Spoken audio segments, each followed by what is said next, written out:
கர்த்தருடைய பரிசுத்த நாமத்துக்கு மகிமை உண்டாவதாக.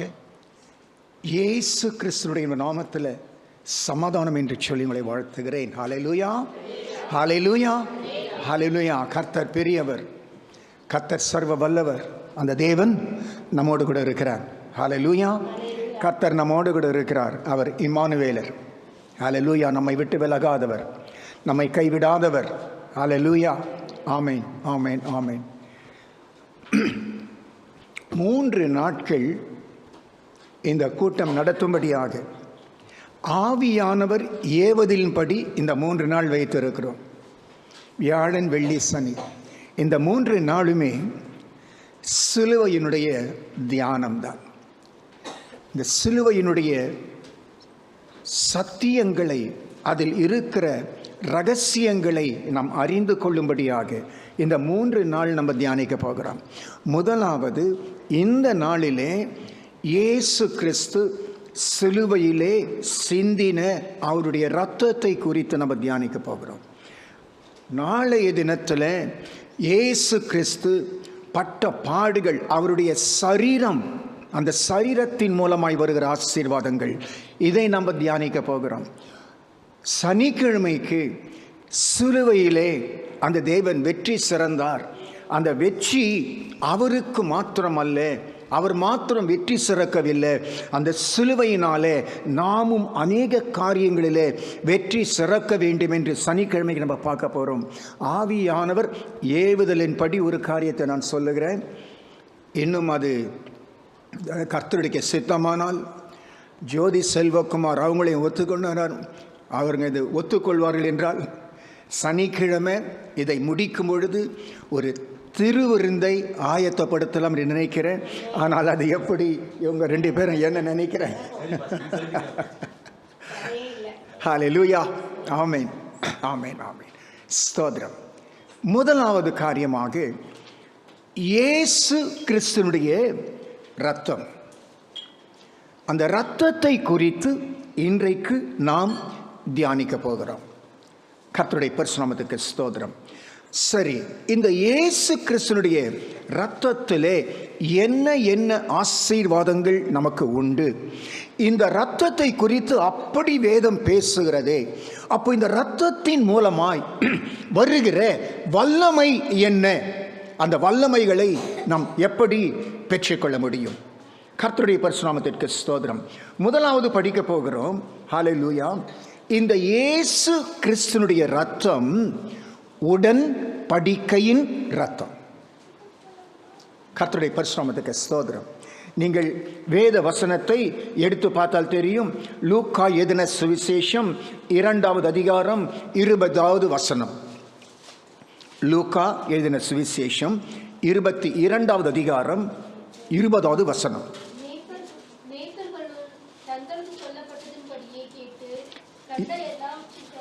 லூக்கா 22. ஆமென். அந்தபடியே பாத்திரத்தையும் கொடுத்து, இந்த பாத்திரம் உங்களுக்காக சிந்தப்படுகிற என்னுடைய இரத்தத்தினால் ஆகிய புதிய உடன்படிக்கையா இருக்கிறது என்றார். புதிய ஒரு உடன்படிக்கை. எந்த உடன்படிக்கையாம்?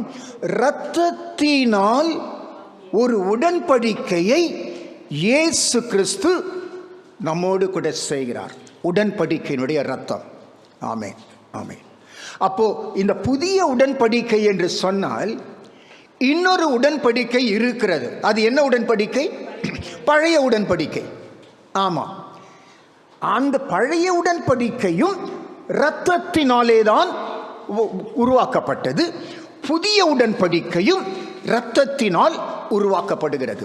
அப்போ இந்த பழைய உடன்படிக்கையை நாம் அறிந்து கொண்டால்தான் புதிய உடன்படிக்கையை நாம் அறிந்து கொள்ள முடியும்.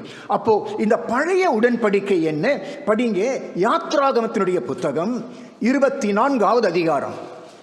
யாத்ராகமம் 24 5, 6 வசனங்களை படிங்க. ஆமென். கர்த்தருக்கு சமாதான பலிகளாக காளைகளை பலியிட்டார்கள். அப்பொழுது மோசே அந்த இரத்தத்தில் பாதி எடுத்து பாத்திரங்களில் வார்த்து பாதி இரத்தத்தை பலிபீடத்தின் மேல் தெளித்து உடன்படிக்கையின் புஸ்தகத்தை எடுத்து ஜனங்களின் காது கேட்க வாசித்தான். அவர்கள் கர்த்தர் சொன்னபடியெல்லாம் செய்து கீழ்ப்படிந்து நடப்போம் என்றார்கள். படிமா. அப்பொழுது மோசே ரத்தத்தை எடுத்து ஜனங்களின் மேல் தெளித்து இந்த வார்த்தைகளை யாவையும் குறித்து கர்த்தர் உங்களோட பண்ணின உடன்படிக்கையின் ரத்தம் இதுவே என்றார். ஆமா, பழைய உடன்படிக்கை என்ன? உடன்படிக்கையின் கர்த்தர் உங்களோடு பண்ணின உடன்படிக்கையின் ரத்தம் இதுவே. இயேசு கிறிஸ்துவினுடைய ரத்தம் அது வேறு, புது உடன்படிக்கை. இப்ப பழைய உடன்படிக்கையை பார்க்கிறோம். பழைய உடன்படிக்கையை அந்த ரத்தத்தை எடுத்து தெளிக்கிறார். இவர் எலியேசரை அனுப்புகிறார். எலியேசர் போய் பலிகளை செலுத்தி அந்த ரத்தத்தை கொண்டு வந்து மோசே இடத்துல கொடுக்கிறார். மோசே பாதி ரத்தத்தை எடுத்து உடன்படிக்கையின் புத்தகத்தின் மேல் தெளிக்கிறார்.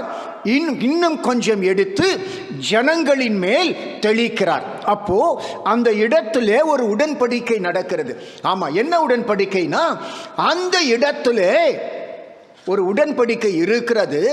அந்த உடன்படிக்கையை இஸ்ரவேல் ஜனங்கள் என்ன சொல்லுகிறார்கள்? உடன்படிக்கை புத்தகத்தை வாசித்த பிறகு நாங்கள் இதற்கு எல்லாம் நாங்கள் கீழ்ப்படிவோம். அதான் உடன்படிக்கை. தேவனுக்கும் மனுஷனுக்கும் நடக்கிற ஒரு உடன்படிக்கை. ஆமா, அந்த உடன்படிக்கையினுடைய மேலே ரத்தம் இருக்கிறது. அதே ரத்தம் தான் இஸ்ரவேல் மேல் இருக்கிறது. இஸ்ரவேலர்கள் மேல் மோசே என்ன செய்தார்? அந்த ரத்தத்தை தெளித்தார். தெளித்த மாத்திரத்தில் அவர் சொல்லுகிறார், இது உடன்படிக்கையின் ரத்தம். கர்த்தருடைய பரிசுநாமத்துக்கு ஸ்தோத்திரம். ஆமென், ஆமென், ஆமென், ஆமென், ஆமென். அப்போ நம்ம கூட உடன்படிக்கை பண்றோம், நிறைய உடன்படிக்கை. அப்ப அந்த உடன்படிக்கை என்றால் என்ன? இரண்டு பேர்களுக்கு நடுவிலே இருக்கிற ஒற்றுக்கொள்ளப்பட்ட காரியம்.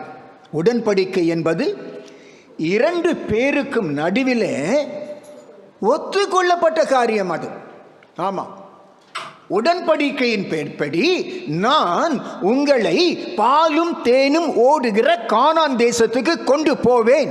கர்த்தருடைய உடன்படிக்கை. மனுஷன் என்ன பண்ணுகிறான்? ஆண்டவரே, இந்த உடன்படிக்கையின் புத்தகத்தில் நீங்க என்ன சொல்லி இருக்கிறீங்களோ அதன் படியெல்லாம் நான் செய்வேன். ரெண்டு பேருக்கும், மனிதனுக்கும் தேவனுக்கும் இடையில ஒரு உடன்படிக்கை நடக்கிறது. கர்த்தருடைய பரிசுநாமத்துக்கு ஸ்தோத்திரம். அப்போ ஜனங்களின் மேலே இந்த ரத்தத்தை மோசே என்ன செய்தாராம்? தெளித்தார். அப்போ இந்த ஜனங்களின் மேலே மோசே ரத்தத்தை தெளிக்கிற பொழுது அந்த ரத்தத்திலே இருக்கிற காரியம் என்ன? கொஞ்சம் படிங்க. எபிரேயருடைய புத்தகம் 12வது அதிகாரம் 24வது வசனம்.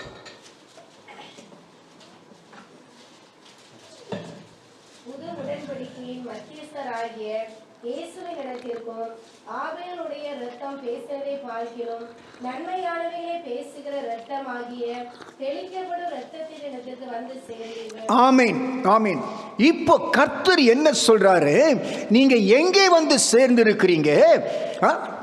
மத்தியஸ்தராகிய தேவனுக்கும் மனுஷனுக்கும் மத்தியஸ்தராகிய இயேசு கிறிஸ்துவினுடைய ஆபேலுடைய இரத்தம் பேசுவதை பார்க்கிறோம் நன்மையானவைகளை பேசுகிற இரத்தமாகிய தெளிக்கப்படும் இரத்தத்தினிடத்திற்கு. ஆமா, இப்போ இந்த தெளிக்கப்படும் ரத்தம், அன்றைக்கு இஸ்ரவேலர்கள் மேலே மோசே ரத்தத்தை தெளித்தாரே இல்லையா? தெளிக்கும் பொழுது இந்த ரத்தம் என்ன செய்கிறது? இந்த ரத்தம் என்ன செய்கிறது? நன்மையானவைகளை நமக்காய் பேசிக்கொண்டிருக்கிறது. கர்த்தருடைய பரிசுநாமத்துக்கு ஸ்தோத்திரம். அப்போ நம்ம எங்க வந்து சேர்ந்து இருக்கிறோம்? நன்மையானவைகளை பேசுகிற தெளிக்கப்படும் இரத்தத்திடத்திற்கு வந்து சேர்ந்திருக்கிறோம். ஆமா, இன்றைக்கு அநேக பேர் என்ன நினைக்கிறாங்க? அவங்க வீட்டில் என்ன பிரச்சனை வந்தாலும், எந்த போராட்டம் வந்தாலும், எது வந்தாலும் முதல்ல யாருக்கு ஃபோன் பண்ணணும்? ஊழியக்காரனுக்கு ஃபோன் பண்ணணும். ஆமா, ஆனா வேதம் என்ன சொல்லுகிறது? நீ அங்க ஃபோன் பண்ற, இங்க ஃபோன் பண்ற, அங்க போற, இங்க போற. ஆனா உன் கூடவே ஒன்னு இருக்கு. எது இருக்குது? தெளிக்கப்பட்ட ரத்தம் இங்கேயே இருக்கு, இங்கே இருக்குது. இந்த ரத்தம் உனக்கு என்ன பேசுது? நன்மையானவைகளை உனக்கு பேசுது. உனக்கு என்ன என்ன நன்மை வேண்டுமோ அந்த நன்மைகளை உனக்காய் பேசிக்கொண்டு இருக்கிறது. அப்போ தெளிக்கப்படும் ரத்தத்தை, அந்த இயேசு கிறிஸ்துவின் ரத்தத்தை முதலில் நாம் கனம் பண்ண கற்றுக்கொள்ள வேண்டும். கர்த்தருடைய பரிசுத்த நாமத்துக்கு ஸ்தோத்திரம்.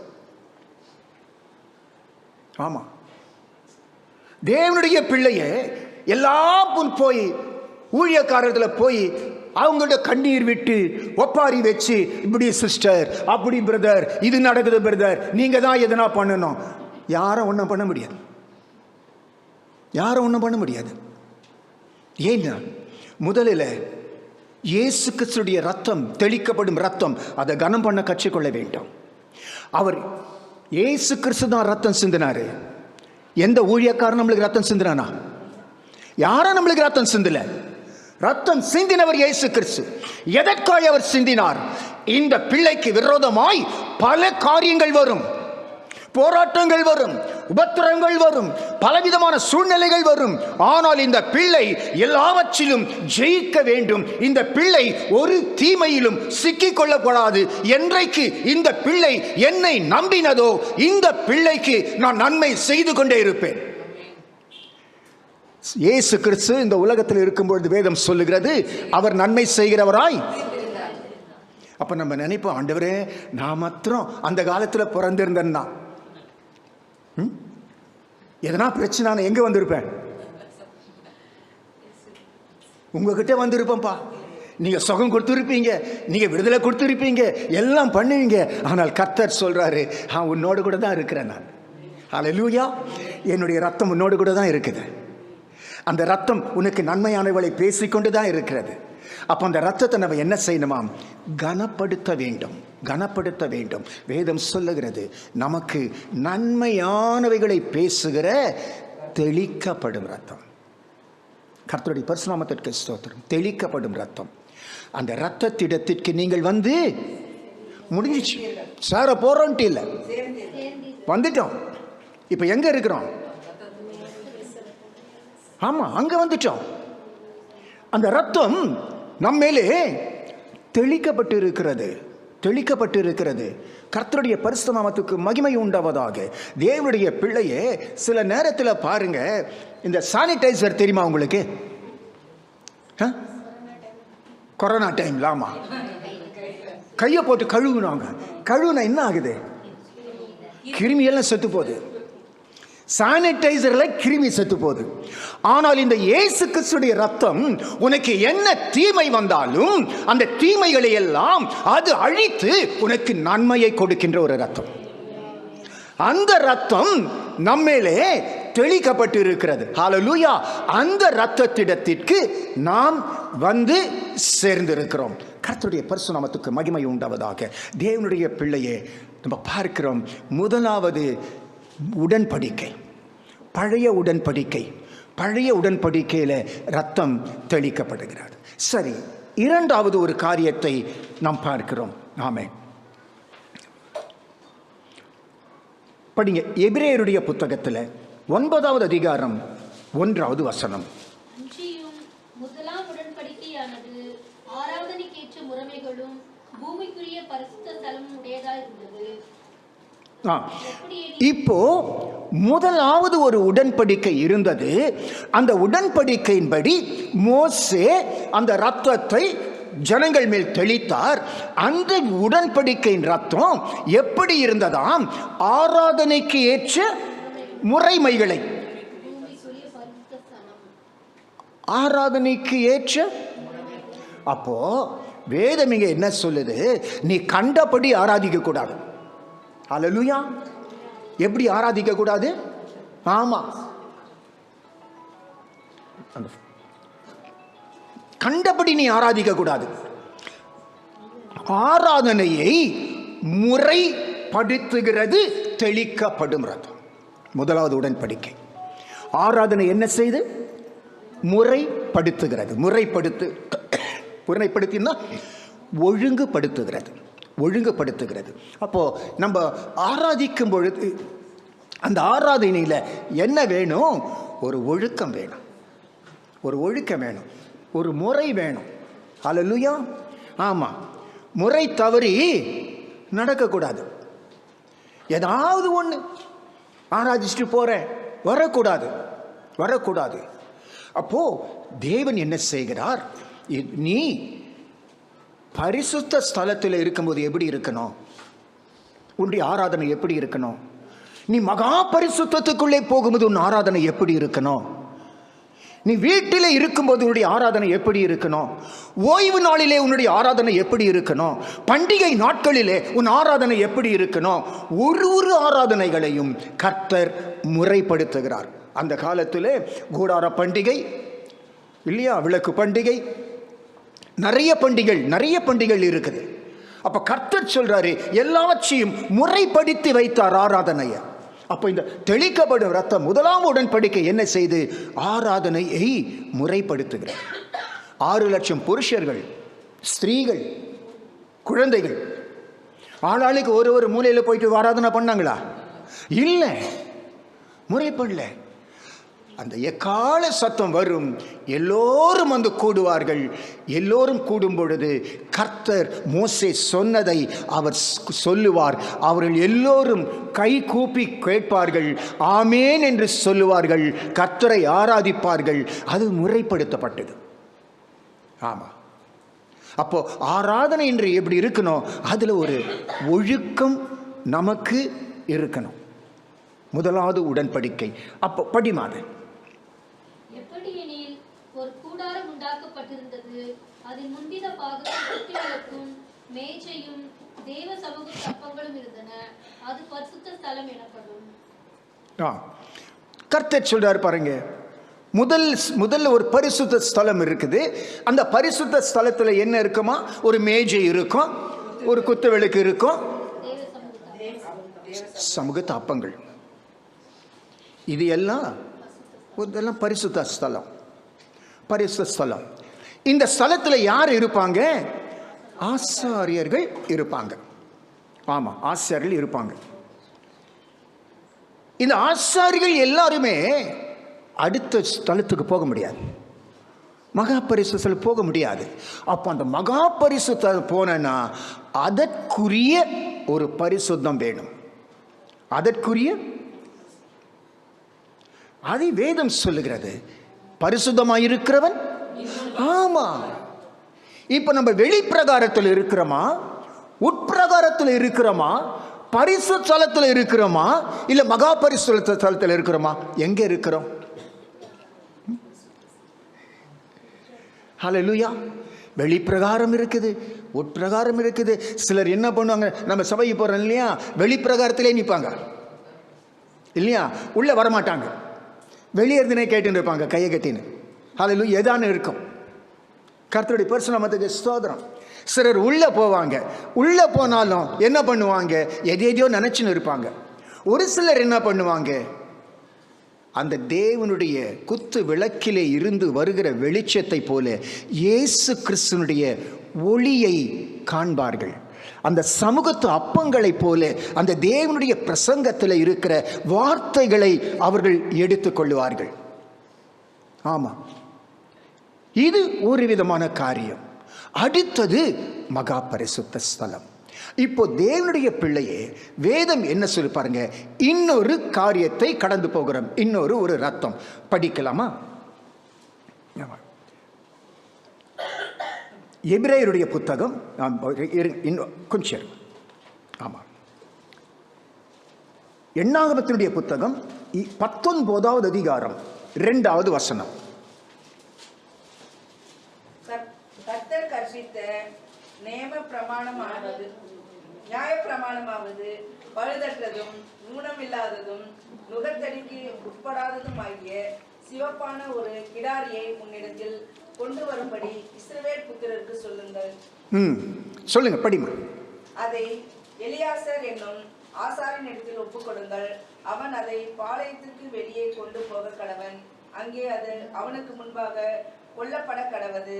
அப்பொழுது ஆசாரியன் ஆகிய எலியாசார் தன் விரலினால் அதன் இரத்தத்தில் கொஞ்சம் எடுத்து ஆசாரிப்பு கூடாரத்துக்கு எதிராக 7 தரம் தெளிக்க கடவன்.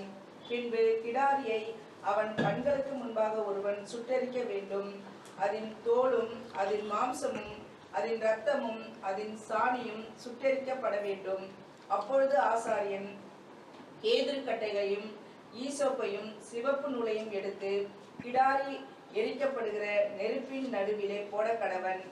பின்பு ஆசாரியன் தன் வஸ்திரங்களை தோய்த்து ஜலத்திலே ஸ்நானம் பண்ணி அதன் பின்பு பாளையத்தில் பிரவேசிக்க கடவன். ஆசாரியன் சாயங்காலம் மட்டும் தீட்டுப்பட்டிருப்பான். படிமா. அதை சுட்டெரித்தவனும் தன் வஸ்திரங்களை ஜலத்தில் தோய்த்து ஜலத்திலே ஸ்நானம் பண்ணி சாயங்காலம் மட்டும் தீட்டுப்பட்டிருப்பான். சுத்தமாய் இருக்கிற ஒருவன் அந்த கிடாரியின் சாம்பலை வாரிக்கொண்டு பாளையத்துக்கு புறம்பே சுத்தமான ஒரு இடத்திலே கொட்டி வைக்க கடவன். அது இஸ்ரவேல் புத்திரரின் சபைக்காக தீட்டு கழிக்கும் ஜலத்துக்கென்று காத்து வைக்கப்பட வேண்டும். அது பாவத்தை பரிகரிக்கும். சரி, இப்போ 2வது ரத்தம். இயேசு கிறிஸ்துனுடைய ரத்தத்தில் இருக்கிற 2வது காரியத்தை நம்ம பார்க்கிறோம். பாவத்தை பரிகரிக்கும் ரத்தம். என்ன ரத்தம்? ஆமா. அப்போ பாவத்தை பரிகரிக்கும் ரத்தம்னாக்கா என்னமா? சரி, பரிகரிக்கும் ரத்தம் நம்மளுக்கு தெரியாது. பரிகாரம்னா என்ன தெரியுமா? இயேசு என் பரிகாரி இல்லையா, பாடுறோம் இல்லையா? அப்போ பரிகாரினா என்ன, பரிகாரம்னா என்ன? நமக்கு நல்லா தெரியும். பாருங்க, நம்ம சிலர் வந்து இந்த இந்து பேக்ரவுண்ட்ல இருந்து வந்திருப்பாங்க. ஆமா, இதை செய்தா அதான் பரிகாரம் இல்லையா? அப்போ வேதம் என்ன சொல்லுது பாருங்க, இந்த இயேசு கிறிஸ்துடைய ரத்தம் என்ன ரத்தமாம்? பரிகாரி, பாவத்தை பரிகரிக்கும் ரத்தம். எதையுமே பாவத்தை பரிகரிக்க முடியாது. ஒன்னே ஒன்றுதான் நம்முடைய பாவத்தை பரிகரிக்கும். அது என்னவென்று சொன்னால் இயேசு கிறிஸ்துனுடைய ரத்தம். ஹல்லேலூயா. ஆமா. இப்போ எப்படி பரிகரித்தா? ஒரு காலை பலி செலுத்த வேண்டும். அந்த பலியை என்ன செய்யணுமாம்? இருங்க, சுட்டெரிக்க வேண்டும். என்ன செய்யணும்? அந்த பலியை சுட்டெரிக்க வேண்டும். அதனுடைய முழு சரீரத்தையும் எல்லாத்தையும் சுட்டெரிக்கணும். சுட்டெரித்து சாம்பலான பின்பு அந்த சாம்பலை ஒரு சுத்தமான இடத்துல கொட்டி வைக்க வேண்டும். ஆமா. கொட்டி வைத்த சாம்பலின் மேல கொண்டு வந்து என்ன செய்யணுமா? அதில் தண்ணீரை ஊற்றி என்ன போடணும்? கேதுரு கட்டை, ஈசோப்பு, சிகப்பு நூல், 3த்தையும் போட்டுடணும். கிடாரி கூட எதை போடணும்? ஈசோப்பு. இப்போ கொஞ்சம் பாருங்க, நம்ம எடுத்து படிக்கலாம். ஹல்லேலூயா. ஆமா, படிக்கலாம். யோவான் எழுதின சுவிசேஷத்தில் 19வது அதிகாரம் 5வது வசனம். இயேசு முள்முடியும் சிவப்பு அங்கியும் தரித்தவராய் வெளியே வந்தார். அப்பொழுது பிலாத்து அவர்களை நோக்கி, இதோ இந்த மனுஷன் என்றார். ஆமென். இப்போ வேதம் என்ன சொல்லுது பாருங்க, சிகப்பு நூலை என்ன செய்யணுமாம்? இந்த சுட்டெரிக்கப்பட்ட கிடாரியுடைய சாம்பலுக்குள்ள போடணும். சுட்டெரிக்க வேண்டும். எது? சிகப்பு நூலை. இப்போ இந்த இயேசு கிறிஸ்து ஆமா சிலுவையிலே அறையப்படும் பொழுது அவருக்கு எதை உடுத்தினார்கள்? சிகப்பு அங்கியை உடுத்தினார்கள். ஆமா, பாவத்தை பரிகரிக்கிறது தான் பரிகாரி. அடுத்தது என்ன? கேதுரு கட்டை இருக்குது அல்லவா? ஆமா, இந்த கேதுரு கட்டை தான் அவர் சுமந்த சிலுவை மரம். ஹல்லேலூயா, ஹல்லேலூயா. ஆமா. 3வது எதை போடணும்? ஈசோப்பை போடணும். அப்படியே கொஞ்சம் படிங்க. யோவான் எழுதின சுவிசேஷம் 19வது அதிகாரம் 28, 29. பின்பு எல்லாம் முடிந்தது என்று இயேசு அறிந்து வேதவாக்கியம் நிறைவேறத்தக்கதாக பாகமாய் இருக்கிறேன் என்றார். காடி நிறைந்த பாத்திரம் அங்கே வைக்கப்பட்டிருந்தது. அவர் கடற்காளானை காடியிலே வைத்து ஈசோப்பு தண்டில் மாட்டி அவர் வாயினிடத்தில் நீட்டி கொடுத்தார். ஆமா, இப்போ கடற்காளானை எந்த தண்டிலே மாட்டி கொடுக்கிறாங்க? ஈசோப்பு தண்டிலே. ஹல்லேலூயா. அப்போ தேவனுடைய பிள்ளையே, பாவத்தை பரிகரிக்கும் இரத்தம் என்று நாம் பழைய உடன்படிக்கையில் பார்க்கிறோம் அல்லவா? அந்த பழைய உடன்படிக்கையை புதிய உடன்படிக்கையாய் மாற்றும்படியாக கர்த்தர் இதை செய்கிறார். பழைய உடன்படிக்கை நிழலாய் இருக்கிறது, புதிய உடன்படிக்கை நிஜமாய் இருக்கிறது. ஆமா, கர்த்தர் அதை நிழலாய் அன்றைக்கு செய்தார். இன்றைக்கு அந்த பாவத்தை, இஸ்ரவேலின் பாவத்தை மாத்திரமல்ல, எல்லாருடைய பாவத்தையும் பரிகரிக்கும்படியாக இயேசு கிறிஸ்து சிலுவையிலே அவர் மரித்தார். அவருக்கு சிகப்பு அங்கியை உடுத்தினார்கள். ஈசோப்பு தண்டினாலே கடற்காளானை காடியிலே தோய்த்து அவருக்கு குடிக்க கொடுத்தார்கள். அப்போ இயேசு கிறிஸ்து சிலுவையிலே சிந்தின ரத்தம் எப்படிப்பட்ட ரத்தம்? நம்முடைய பாவங்களை. அத வேதம் என்ன சொல்லுது? நீங்கள் கிறிஸ்துவினுடைய விலையேற பெற்ற ரத்தத்தாலே மீட்கப்பட்டீர்கள். எதனால? விலையேற பெற்ற ரத்தத்தினாலே என்ன செய்தீங்க? மீட்கப்பட்டீர்கள். மீட்கப்பட்டீர்கள் என்று சொன்னால் என்ன?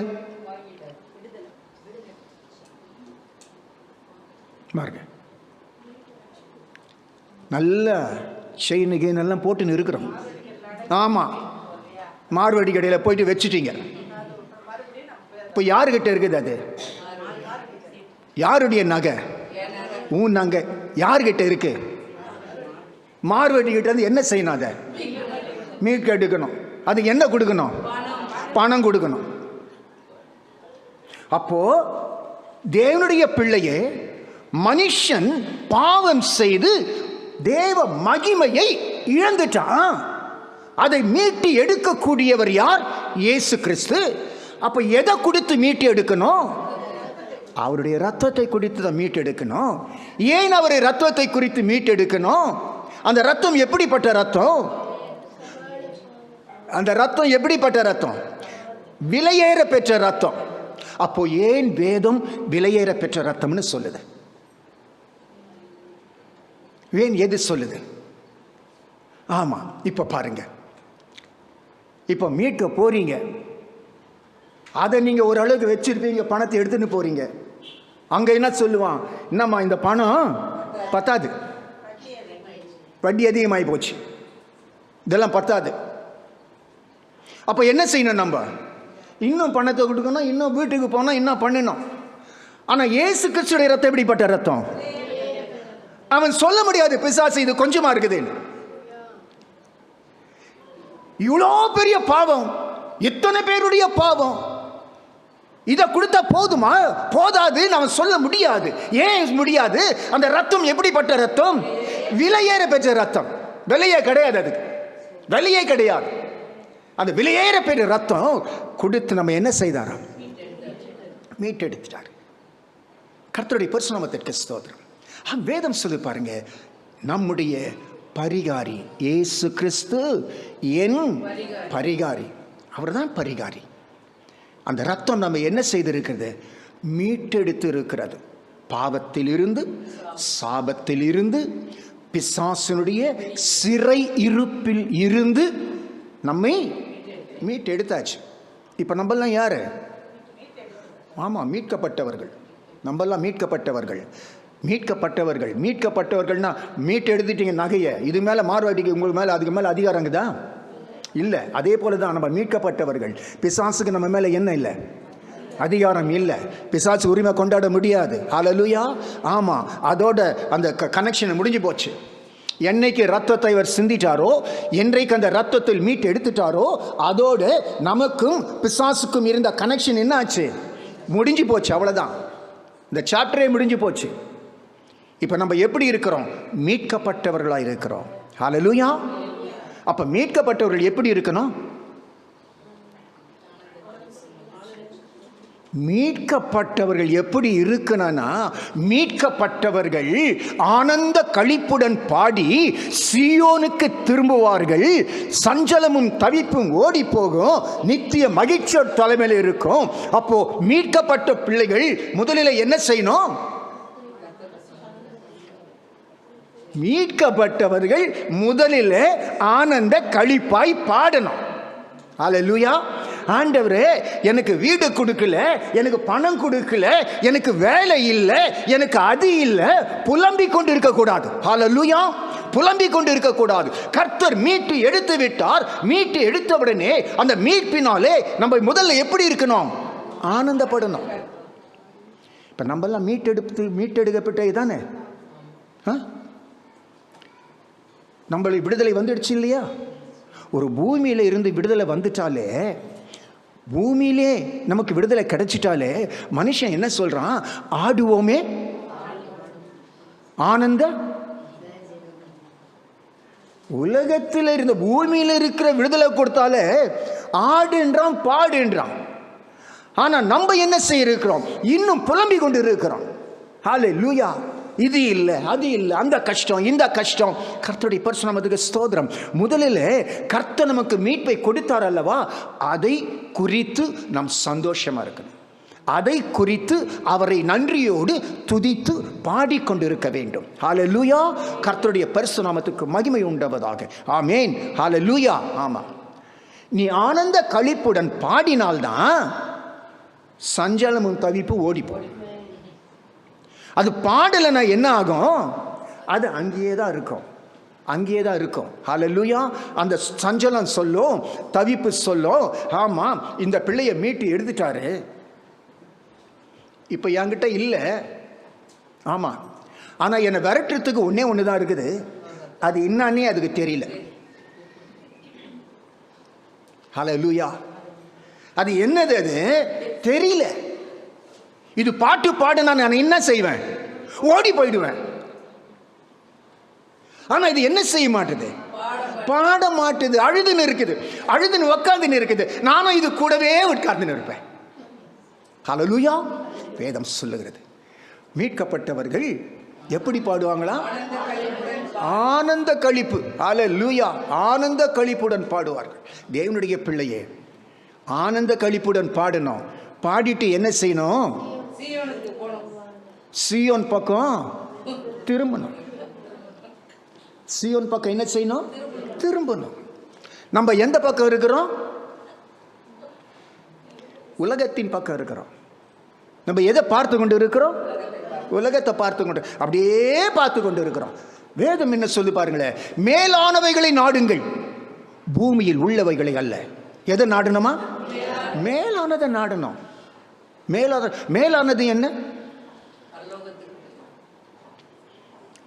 மேலானது என்றால் வேதம் சொல்லுகிறது, ஜெயம் கொள்ளுகிறவனுக்கு வெண் குறிக்கல்லை கொடுப்பேன், ஜெயம் கொள்ளுகிறவன் இரும்பு கோலால் ஆளுவான், ஜெயம் கொள்ளுகிறவனுக்கு ஜீவ கிரீடத்தை கொடுப்பேன், ஜெயம் கொள்ளுகிறவனுக்கு மறைவான மன்னாவை கொடுப்பேன், ஜெயம் கொள்ளுகிறவன் ஜீவ விருட்சத்தின் கனியை புசிப்பான்.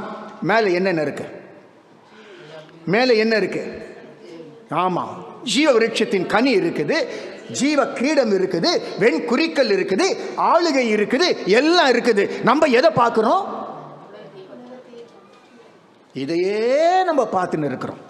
வேதம் சொல்லுகிறது, அவர்கள் சீயோனுக்கு திரும்புவார்கள். நம்ம எங்க திரும்பணும்? சீயோனுக்கு திரும்பணும். கர்த்தருடைய பரிசுத்தத்திற்கு ஸ்தோத்திரம். அவருடைய ராஜ்யத்தின் மேன்மை என்ன, மகிமை என்ன, அதை நம்ம தேடணும். ஆண்டவர், இது எனக்கு வேண்டும், அதை நோக்கி நான் ஓட போறேன், எனக்கு கொடுங்க. கர்த்தரிடத்தில் கேட்கணும். கர்த்தருடைய பரிசுத்தத்திற்கு ஸ்தோத்திரம். சரி, இன்னொரு அவருடைய ரத்தத்தில் இருக்கிற இன்னொரு காரியத்தை நம்ம சொல்ல படிக்கலாம் பாருங்க. ஆமே, இந்த தெளிக்கப்படும் ரத்தம் பார்த்தீங்க இல்லையா? அப்படியே எபிரேயர் 9வது அதிகாரம் 14வது வசனத்தை படிங்க. நித்திய ஆவியினாலே தம்மை தாமே பழுதற்ற பலியாக தேவனுக்கு ஒப்பு கொடுத்த கிறிஸ்துவினுடைய இரத்தம் ஜீவனுள்ள தேவனுக்கு ஊழியம் செய்வதற்கு உங்கள் மனசாட்சியை செத்த கிரியைகளற்ற சுத்திகரிப்பு எவ்வளவு நிச்சயம். ஆமென்.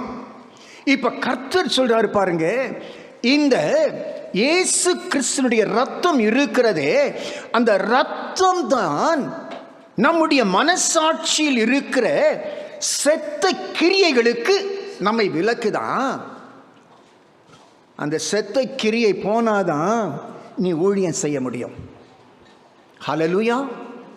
ஆமா, நம்ம கிரியைகள் இருக்குது இல்லையா, பிள்ளை கிரியைகள் இருக்கு இல்லையா, அதெல்லாம் செத்து போச்சு. என்னமாச்சு? செத்து போச்சு. எப்போ செத்து போச்சு? இல்ல, நம்ம எப்போது ஞானஸ்தானத்தை எடுக்கிறோம் பார்த்தீங்களா, அப்பொழுது நம் பாவங்களுக்கு மரித்து நீதிக்கு உயிர்ப்பிக்கிறோம். அப்போ இந்த பழைய கிரியைகள் இருக்கு பார்த்தீங்களா, எல்லாம் என்னாச்சு? செத்து போச்சு. ஆனா செத்து போச்சு தான், அதை இன்னும் நம்ம என்ன பண்ணல? அடக்கம் பண்ணல. எங்க வச்சுன்னு இருக்கிறோம்? உள்ளவே வச்சுன்னு இருக்கிறோம். ஆமா, உள்ளவே வைக்க வைக்க என்ன ஆகும்? அதால் தான் அநேகருடைய வாழ்க்கையில் ஆசீர்வாதம் இல்லை, சந்தோஷம் இல்லை, சமாதானம் இல்லை, எதுவும் இல்லை. ஆமாம், எல்லாம் செத்து போச்சு. உள்ளே இருந்த பாம்பு செத்து போச்சு, தேளி செத்து போச்சு, தவளை செத்து போச்சு, எல்லாம் செத்து போயிடுச்சு. அது ஒன்றும் கிரியை செய்ய முடியாது. ஆமாம், ஆனால் தேவனுடைய பிள்ளையே, செத்து போனதை நீ அடக்கம் செய்யவில்லை என்றால் அந்த செத்து போனது இருக்குது பார்த்தீங்களா, சும்மா இருக்காது, சும்மா இருக்காது. ஒரு மாடு செத்து போய் அங்கே இருக்கு இங்கன்னா என்ன ஆகும்? அதுல இருந்து புழுக்கள் உண்டாகும். என்ன உண்டாகும்? ஆமா, ஆண்டவரே பெரிய சொர்பம் செத்து போச்சு, ஆண்டவரே சந்தோஷம். ஆமா, செத்து போச்சு, அடக்கம் பண்ண புள்ளிய, அதுல இருந்து சின்ன சின்ன புழு வந்துன்னு இருக்குது. புழுவினுடைய காரியம் என்ன? புழு என்ன செய்யும்?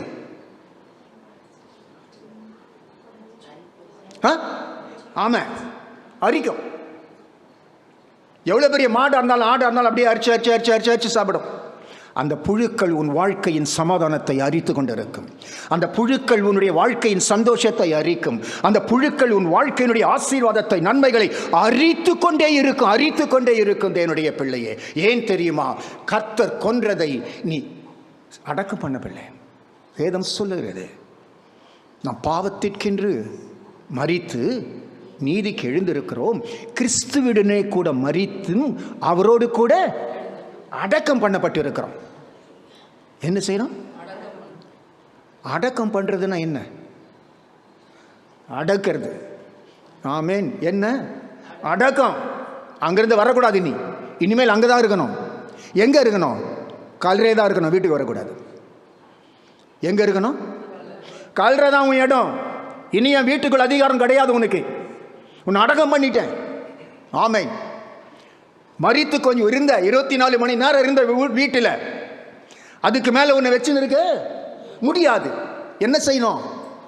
புரிஞ்சு. இப்போ தேவனுடைய பிள்ளையே, இங்கே வேதம் என்ன சொல்லுகிறது? இந்த செத்த கிரிகள் இருக்கு பார்த்தீங்களா, அந்த கிரியைகளை அகற்ற வேண்டும். அகற்றினாதான் தேவனுக்கு ஊழியம் செய்ய வேண்டிய மனசாட்சியை அது கொடுக்கும். தேவனுடைய பிள்ளையே, அந்த மனசாட்சி இல்லாதபடிக்கு நம்ம ஊழியம் செய்ய முடியாது. எத்தனை ஊழியக்காரர்கள் இருந்தாலும், எத்தனை பேர் இருந்தாலும், தேவனுடைய பிள்ளையே, செத்த கிரியைகளை அடக்கம் பண்ணவில்லை என்றால், செத்த கிரியை ஆகிய பொருள் ஆசையை, பண ஆசையை, இந்த உலகத்தினுடைய இச்சைகளை, இந்த உலகத்தின் பாவ சந்தோஷங்களை, நம்முடைய சுயத்தை, சுய மகிமையை, சுய பெருமையை தேவனுடைய பிள்ளையே நாம் அடக்கம் பண்ணவில்லை என்றால் நம்ம ஊழியம் செய்ய முடியாது. ஏனென்றால் இந்த கிரியைகள் புழுவாய் மாறும், எல்லாத்தையும் அரித்து கொண்டு இருக்கும். ஊழியம் செய்கிறேன், ஊழியம் செய்கிறேன், ஊழியம் செய்கிறேன். எதுக்கு ஊழியம் செய்கிறேன்? காணிக்க கொடுங்க, காணிக்க கொடுங்க, தசம்பாடு கொடுங்க. அங்கே நிலம் வாங்க போகிறேன், இங்கே நிலம் வாங்க போகிறேன், இதை கட்ட போகிறேன், அதை கட்ட போகிறேன், எல்லாம் பண்ண போகிறேன். வேதம் சொல்லுகிறது, தேவனுடைய பிள்ளையே, நீ எதை கட்டினாலும் அது பரலோகத்தில் கட்டப்படும் என்று கர்த்தர் பேதுருவுக்கு சொன்னார். நீ எதை இங்கே கட்டுகிறாயோ அது பரலோகத்தில் கட்டப்படும். நம்ம எது கட்டுகிறோமோ அதை ஒன்று சோதிக்கும். எது சோதிக்கும்? அக்னி சோதிக்கும். அப்போ அக்னி சோதிக்கும் போது நீ கட்டுனீங்க பார்த்தீங்களா, அது எரிஞ்சு போயிட்டாக்கா உங்களுக்கு பயன் இல்லை. அந்த அக்னி வரும், அக்னி வரும். ஆண்டவரே, நான் எதை கட்டினேன் ஆண்டவரே? பெரிய இடத்த கட்டினேன், வீட்டை கட்டினேன், பெரிய சபை, பெரிய சபையை கட்டினேன், எல்லாத்தையும் கட்டினேன். சரி, எத்தனை ஆத்மாவை கட்டின? எத்தனை நற்கிரியைகளை நீ கட்டின? எனக்காக, என் மகிமைக்காக என்ன கட்டின? தேவனுடைய பிள்ளையே, தேவனுடைய மகிமைக்காய் நீ கட்டின ஒரு காரியங்களும் பெரிய பலனை கொடுக்கும். இந்த உலகத்தில் கட்டணம்ப்பா, அதை கட்டின, இதை கட்டின, எல்லாம் கட்டின, ஒரு நாள் அக்னி வரும், எல்லாத்தையும் எரிச்சு சாம்பலாக்கிட்டு போயிடும். ஆகவே ஊழியம் செய்வதற்கு முதலில் கர்த்தர் சொல்லுகிறார் பாருங்க, உங்களுக்கு என்ன வேணும்? சுத்த மனசாட்சி வேணும். அதை கொடுக்கிறது யாரு? இந்த தெளிக்கப்படும் ரத்தம். ஹல்லேலூயா, glory to God. சரி, அடுத்ததாக நம்ம பார்க்க போகிறோம். பாருங்க, ஸ்தோத்திரம். யாத்ராமத்தினுடைய புத்தகத்தில் 12வது அதிகாரம் 21, 22, 23 வசனங்களை படி. மோசே இஸ்ரவேல் மூப்பர் யாவரையும் அழைப்பித்து, நீங்கள் உங்கள் குடும்பங்களுக்கு தக்கதாக உங்களுக்கு ஆட்டுக்குட்டியை தெரிந்து கொண்டு பஸ்காவை அடித்து ஈசோப்பு கொழுந்துகளின் கொத்தை எடுத்து கிண்ணியில் இருக்கும் ரத்தத்தில் தோய்த்து அதில் இருக்கும் அந்த ரத்தத்தை வாசல் நிலைக்கால்கள் மேல் சட்டத்திலும் வாசலின் நிலைக்கால்கள் இரண்டிலும் தெளியுங்கள். விடியற்காலம் வரைக்கும் உங்களில் ஒருவரும் வீட்டு வாசலை விட்டு புறப்பட வேண்டாம். கர்த்தருடைய பரிசுநாமத்திற்கு ஸ்தோத்திரம். இப்போது நம்ம பார்க்கிறோம் பாஸ்கா, ஆட்டுக்குட்டியினுடைய ரத்தம். கர்த்தர் சொல்லுகிறாரு, வீட்டுக்கு ஒரு ஆட்டுக்குட்டி எடுக்கணும். அந்த ஆட்டுக்குட்டியை எடுத்து நீங்கள் புசித்து அந்த ரத்தத்தை என்ன செய்யணுமா? வாசல் நிலைக்காலில் தெளிக்கணும். நீங்கள் தெளிக்கும் போது உங்கள் விரல் அதில் படக்கூடாது. எது படக்கூடாது? அப்போ எப்படி தெளிக்கணும்? ஈசோப்பு கொத்து. ஈசோப்பு கொத்துனா என்ன தெரியுமாமா? இப்போ சில செடிங்கெல்லாம் இந்த செவரில் வளரும் பார்த்தீங்களா, கீழே தொங்கும் கொடி கொடியா சில கொடிங்கெல்லாம். அதை போல இஸ்ரவேல் தேசத்தில் சுவரில் இருந்து சில தாவரங்கள் வரும், கீழே தொங்கி நிற்கும். அதுதான் ஈசோப்பு. ஈசோப்புன்றது ஒரு தாவரம், ஒரு செடி. ஆமாம், அந்த செடி தான். அந்த செடியை கொத்தை நினைத்து தடவணும். ஒரு காரியம் சொல்கிறேன், நம்மெல்லாம் செய்கிறோமா? அதை நம்ம முன்னோர்கள்லாம் செய்யணும் தான் இருந்தாங்க. என்ன செய்வாங்க? வேப்பலை எடுத்து தலையை தண்டி வைப்பாங்க இல்லையா? ஆமாம். ஆனால் இங்கே வேதம் என்ன சொல்லுகிறது? ஈசோப்பு கொத்தை எடுத்து அதை எங்க தெளிக்கணுமாம்? உங்கள் வீட்டினுடைய நிலைக்கால்கள். எங்க தெளிக்கணும்? நிலைக்கால்னா என்ன? வாசக்கால். ஹல்லேலூயா. வாசக்கால் ரொம்ப முக்கியம் இல்லையா? வாசக்கால் வச்ச உடனே என்ன செய்யணும்? ஒரு வீடு கட்டுறீங்க, வாசக்கால வைக்கிறீங்க, பிரேயர் பண்ணணும், அதுக்கு ஜெபிப்பாங்க. அது யாரா இருந்தாலும் வாசல் காலை அந்த வாசல் கால் ரொம்ப முக்கியம். ஹல்லேலூயா. ஏன் முக்கியம்னா, இந்த வாசல் வழியாக தான் சிலது வரும், சிலது போவோம். ஹல்லேலூயா. ஆமாம், சில நேரத்தில் நல்லது உள்ள வரும், கெட்டது வெளியே போகும். சில நேரத்தில் கெட்டது உள்ள வரும், நல்லது வெளியே போகும். ஆமா. அப்போ வேதம் என்ன சொல்லுகிறது? உன் வீட்டின் வாசல் கால்களில் என்ன செய்யணுமா? அந்த ரத்தத்தை தெளி. எந்த ரத்தத்தை தெளி? தேவ ஆட்டுக்குட்டி ரத்தத்தை தெளி. இந்த ரத்தத்தை தெளிக்கும் பொழுது என்ன நடக்குமாம்? சங்கார தூதன் வரப்போகிறான். அப்புறம் எடுத்துக்கிறேன்ப்பா. சங்கார தூதன் வரப்போகிறான். ஹல்லேலூயா. ஆமா, சங்கார தூதன் எதுக்கு வரானா? படி. எகிப்தியரை கடந்து வருவார். ஆமா, எகிப்தியர் என்ன பண்ண போறாரு? அதம் பண்ண போறாரு. நாள் நெருங்கிடுச்சு. ஹல்லேலூயா. சங்கார தூதன் வர போறாரு. எகிப்தில எல்லாரையும் சங்கரிக்க போறாரு. யார் எல்லாரையும்? எல்லாரையும். எகிப்து தேசத்து எகிப்தியர்கள் மாத்திரம் அல்ல, எல்லாரையும். எகிப்தியர்கள், இஸ்ரவேலர்கள் எல்லாரையும் சங்கரிக்க போறார். ஆனால் இந்த பாஸ்கா ஆட்டுக்குட்டியினுடைய ரத்தம் இருக்கு பாத்தீங்களா? அந்த ரத்தம் தெளிக்கப்பட்டதை இந்த சங்கார தூதன் பார்க்கும் பொழுது கர்த்தர் சொல்லுவாராம், நீ என்ன செய்? கடந்து போ. உள்ள வராதே, உள்ள வராதே. சங்கார தூதன் எங்க வரக்கூடாது? உள்ள வரக்கூடாது. அதை தடுத்து நிறுத்துவது ஏது? இந்த பாஸ்கா ஆட்டுக்குட்டி ரத்தம். அப்போ இந்த சங்கார தூதன் வரும்போது கடந்து போ. இந்த பாஸ்காவுக்கு என்ன அர்த்தம்?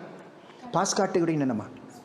கடந்து போவது. பாஸ் ஓவர், பாஸ் ஓவர் இல்லையா?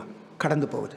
தேவனுடைய பிள்ளையே, என்றைக்கு அந்த பாஸ்கா ஆட்டுக்குட்டியினுடைய ரத்தம் உன்மேல் தெளிக்கப்பட்டு இருக்கிறதோ, உன்னிடத்தில், உன்னுடைய வீட்டுக்குள்ள எந்த சங்காரம் வருவதில்லை, எந்த தீமை வருவதில்லை, எந்த பொல்லாப்பு வருவதில்லை. எந்த தேசத்து மக்கள் மேலே எல்லாம் வந்தாலும் உன் வீட்டுக்குள்ளே வருவதில்லை. மேலே இருந்து கட்டளை கொடுப்பாரு, கடந்து போ, உள்ளே போகாதே. கடந்து போ, உள்ளே போகாதே. அசுத்த ஆவியே கடந்து போ, உள்ளே போகாதே. ஏவலின் ஆவியே கடந்து போ, உள்ளே போகாதே. தீமையே கடந்து போ, என் பிள்ளை வீட்டுக்குள்ள போகாதே. உன்னுடைய வீட்டின் வாசல் நிலைகளிலே அந்த பாஸ்கா ஆட்டுக்குட்டியுடைய ரத்தம் ஒரு பெரிய சேனையை போல அந்த பாஸ்கா ஆட்டுக்குட்டி ரத்தம் இருந்து கொண்டே இருக்கும். ஹல்லேலூயா. ஆமா. எப்போ என்ன செய்ய போறாரு கர்த்தர்? அதம் பண்ண போகிறார். ஹல்லேலூயா. தேவனுடைய பிள்ளையே, கர்த்தர் உன் சத்துருக்களை அதம் பண்ணுகின்ற நாட்கள் வந்து விட்டது. ஆமென். உன் சந்தோஷத்தை கெடுக்கிறவனை அதம் பண்ண போகிறார். உன்னை சிறைப்படுத்தினவனை அதம் பண்ண போகிறார். உன் வாழ்க்கையை கசப்பாக்கினவனை அதம் பண்ண போகிறார். உன் மேலே நுகத்தடியை வைத்தவனை அதம் பண்ண போகிறார். உன்னை அடிமைப்படுத்தினவனை அதம் பண்ண போகிறார். உன்னை உபத்திரப்படுத்தினவனை அதம் பண்ண போகிறார். ஹல்லேலூயா. Glory to God. ஆமென். கர்த்தர் உன் ஜெபத்தை கேட்டபடினாலே, உன் விண்ணப்பத்தை அவர் கேட்டபடினாலே, உன் கண்ணீரை அவர் கண்டபடியினாலே, இதோ அவர் சங்கார தூதனை அனுப்புகிறார். அதம் பண்ணும்படி அனுப்புகிறார். உன் சத்துருக்களை அதம் பண்ணி போட போகிறார். உனக்கு விரோதமாய் எழும்பின மந்திரங்களை அதம் பண்ணி போட போகிறார். உனக்கு விரோதமாய் எழும்பின ஏவலின் ஆவிலை அதம் பண்ணி போடுகிறார். அன்றைக்கு எகிப்தியனை அதம் பண்ணினவர் இன்றைக்கு ஏவலின் ஆவிகளை, அசுத்த ஆவிகளை, மந்திரத்தில் வருகிற ஆவிகளை அதம் பண்ண போகிறார். Glory to God. உனக்கு விடுதலை கொடுக்கும்படியாய் என் கர்த்தர் தீர்மானித்து விட்டார். கர்த்தருடைய பரிசுநாமத்துக்கு ஸ்தோத்திரம். ஆமென், ஆமென். ஆனால் வேதம் சொல்லுகிறது, நம்முடைய வீட்டில் என்ன இருக்கணுமாம்? அந்த பாஸ்கா ஆட்டுக்குட்டியுடைய ரத்தம். ஸ்தோத்திரம். இப்போ வேதம் சொல்லுகிறது, மோசே அந்த பாஸ்கா ஆட்டுக்குட்டியின் ரத்தத்தை அடித்தார். இப்போ நம்மளுடைய வாழ்க்கையில என்ன படிக்கலாம்? ஆமா, 1 கொரிந்தியர் 5வது அதிகாரம் 7-8 வசனங்கள். ஆகையால் நீங்கள் புளிப்புள்ளவர்களாய் இருக்கும்படியே புதிதாய் பிசைந்த மாவாய் இருக்கும்படிக்கு பழைய புளித்த மாவை புறம்பே கழித்து போடுங்கள். ஏனெனில் நம்முடைய பஸ்காவாகி கிறிஸ்து நமக்காக பலியிடப்பட்டிருக்கிறாரே. ஆமென். இப்போ அந்த பாஸ்கா ஆட்டுக்குட்டி பதிலாக நம்முடைய பாஸ்கா யாரு?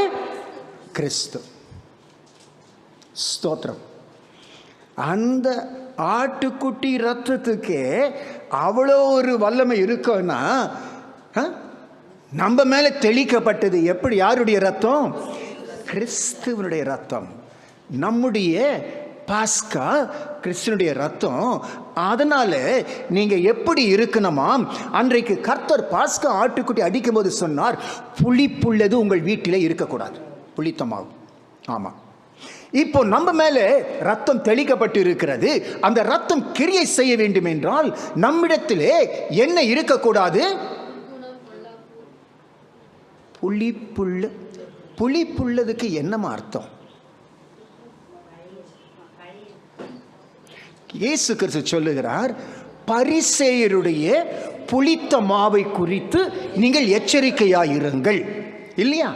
யாருடைய யாரு அது? புளித்த மாவு யாரு? பரிசேயர். அப்போ பரிசேயருடைய புளித்த மாவு என்று சொல்லுகிறாரே, என்னவாம் புளித்த மாவு? மாயம், வேஷம். என்னது? கர்த்தருடைய பரிசுநாமத்துக்கு ஸ்தோத்திரம். அப்போ அந்த பாஸ்கா ஆட்டுக்குட்டியுடைய ரத்தம் நம்முடைய வாழ்க்கையில கிரியை செய்ய வேண்டும் என்றால் நமக்குள்ள என்ன இருக்கக்கூடாது? மாயம் இருக்கக்கூடாது. அல்லேலூயா. மாயக்காரராகிய பரிசேயரே, உங்களுக்கு நீ பரிசேயனா இருந்தாலும், நீ வேத பாரகனா இருந்தாலும், நீ ஆசாரியனா இருந்தாலும், நீ வேஷம் போட்டினா யாரு? ஐயோ தான் உனக்கு. ஆமேன், ஆமேன். அப்ப ஐயோனா என்ன அர்த்தம்? என்னுடைய ரத்தம் தடுக்காது, சங்கார தூதனை தடுக்காது, ஆமா, மந்திரத்தை தடுக்காது, சூனியத்தை தடுக்காது, ஏவலினாவியை தடுக்காது, பொல்லாப்பை தடுக்காது. எதுக்கு? உன்னிடத்துல என்ன இருக்கு? உள்ளத்துல மாயமாலம். அல்லேலூயா. இந்த மாயமாலம் எல்லார்கிட்டையும் இருக்குது. நானும் பார்க்கிறேன். ஆண்டவரே, யாருகிட்ட இந்த மாயமாலம் இல்லை? ஸ்தோத்திரம். இயேசு கிறிஸ்து பாருங்க, சில காரியத்தை நம்ம சொல்றோம், சொன்னா உடனே சொல்லுவாங்க, கர்த்தருடைய சித்தம் இருந்தா நடக்கட்டும் பிரதர். எது இருந்தா? கர்த்தருடைய சித்தம் இருந்தா நடக்கட்டும். அது எப்படி நடக்கும்? கர்த்தருடைய சித்தம் இருக்குது, ஆனா அந்த சித்தத்துக்கு நாம் ஒப்பு கொடுக்கவில்லை. நீ ஒப்பு கொடுக்கணும், கர்த்தருடைய சித்தத்துக்கு ஒப்பு கொடுக்கணும். ஒப்பு கொடுக்காதியே, அவர் சித்தம் இருந்தா நடக்கட்டும் பிரதர், அவரும் பார்ப்பாரு. நீ வேஷம் போட்டினா, நீ மாயமால இருந்தினா, நானும் வேஷம் போடுவேன். நீ நினைச்சது ஒண்ணு கூட நடக்காது. இயேசு கிறிஸ்து என்ன சொன்னார்? ஆண்டவரே, இந்த பாத்திரம் என்னை விட்டு நீங்கும்படி சித்தமானால், நீங்க இருந்தாலும் உங்க சித்தம் நான் ஒப்பு கொடுக்கிறேன்ப்பா. ஒப்பு கொடுத்தீரையா? ஒப்பு கொடுக்கணும். கர்த்தருடைய ஒப்பு கொடுக்காத, அவர் சித்தம் இருந்தா நடக்கட்டும், சித்தம் இருந்தா நடக்கட்டும்னா இது என்னம்மா காரியம்? இது எனக்கு புரியல. எனக்கு புரிஞ்சா யாருன்னு சொல்லுங்க. அவர் சித்தம் தானா நடந்துருமா? தானா நடந்துருமா? நடக்காதுமா, நடக்காது. அந்த சித்தத்துக்கு நீ ஒப்பு கொடுக்க வேணும். மாடு இருக்கு, எஜமான் இருக்கிறாரு. இப்ப மாடு என்ன செய்யணும்? வண்டியை போட்டுறாரு. மாடு போனோம், நுகத்தடியை தூக்குறாரு. மாடு என்ன செய்யும்? தலையை கீழே யாருக்கும் வைங்க பானும். நீ வணங்கா கழுத்துள்ள ஆள், உன் கழுத்து வணங்கவே மாட்டுது. நீ பிடிச்ச புடியிலே இருக்கிற, எப்படி இப்படியே இருக்கிற. ஆண்டவரே, உங்க சித்தம் நிறைவேறணும், உங்க சித்தம் நிறைவேறணும். முதல்ல குனினி வணங்க, அப்புறம் சித்தம் என்னன்னு தெரியும். தேவனுடைய பிள்ளையே, இது கடைசி காலம், கடைசி காலம். ஆமா, ஒப்பு கொடுக்கணும். நம்ம ஒப்பு கொடுக்கணும். அவர் பழுதற்ற பலியாய் தம்மை தாமே சிலுவையிலே ஒப்பு கொடுத்தார். நீ ஒப்பு கொடுக்காதியே, அவர் சித்தம் நடக்கணும், சித்தம் நடக்கணும்னா கர்த்தர் சொல்லுவாரு, மா நான் யாருன்னு உனக்கு தெரியும்.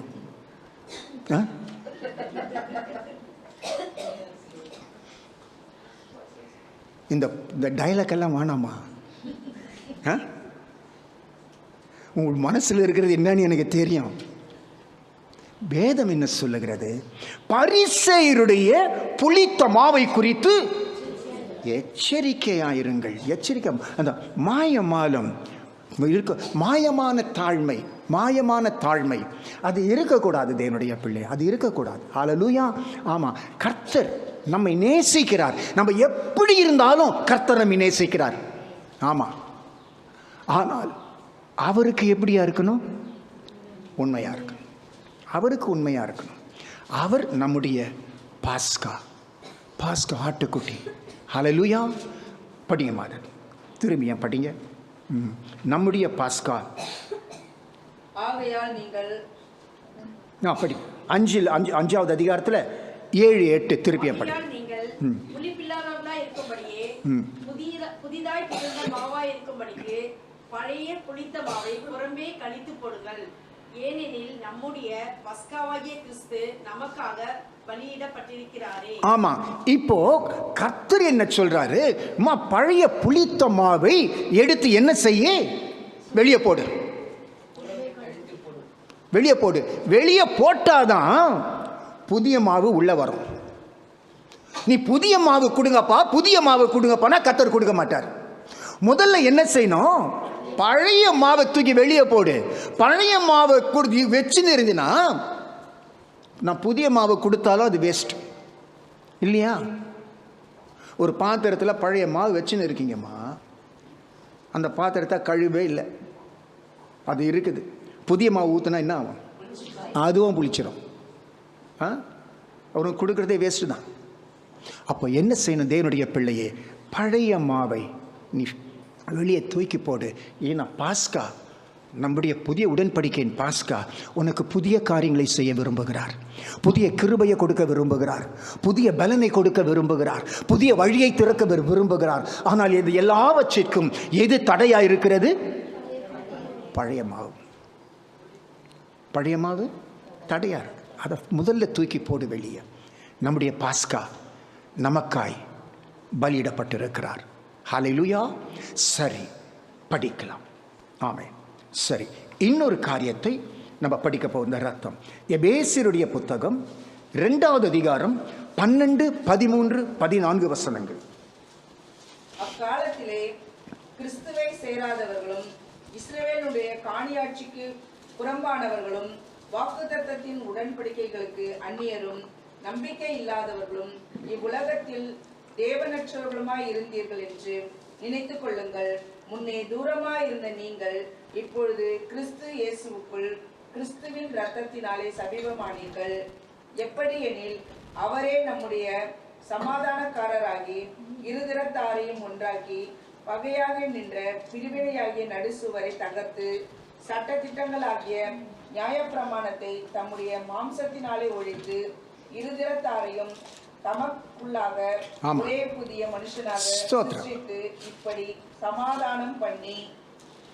ஆமா, வேதம் சொல்லு பாருங்க. இப்போ அக்காலத்தில் எப்படி இருந்தோம்? கிறிஸ்துவை சேரல. கிறிஸ்துவுக்கும் நமக்கும் சம்பந்தமே கிடையாது. எப்படி இருந்தோம்? தூரமா இருந்தோம். எப்படி இருந்தோம்? ஆமா, கிறிஸ்துவுக்கு தூரமா இருந்தோம். அன்னைக்கு எப்படி இருந்தோம்? நம்ம ரட்சிக்கப்படலை. நம்ம வேற இடத்துல இருந்தோம். ஏதோ வேற ஆராதிச்சுன்னு இருந்தோம். ஆமாம், தூரமாக இருந்தோம். தூரத்திலிருந்து பாட்டு சத்தத்தை மட்டும் கேட்டோம். ஆனால் இப்போ என்ன செய்துட்டோம்? கிட்ட வந்துட்டோம். எங்கே வந்துட்டோம்? இயேசு கிறிஸ்து கிட்ட வந்துட்டோம். ஆமாம், நம்ம இயேசு கிறிஸ்துட்ட கொண்டு வந்தது என்னன்னா அவருடைய ரத்தம்.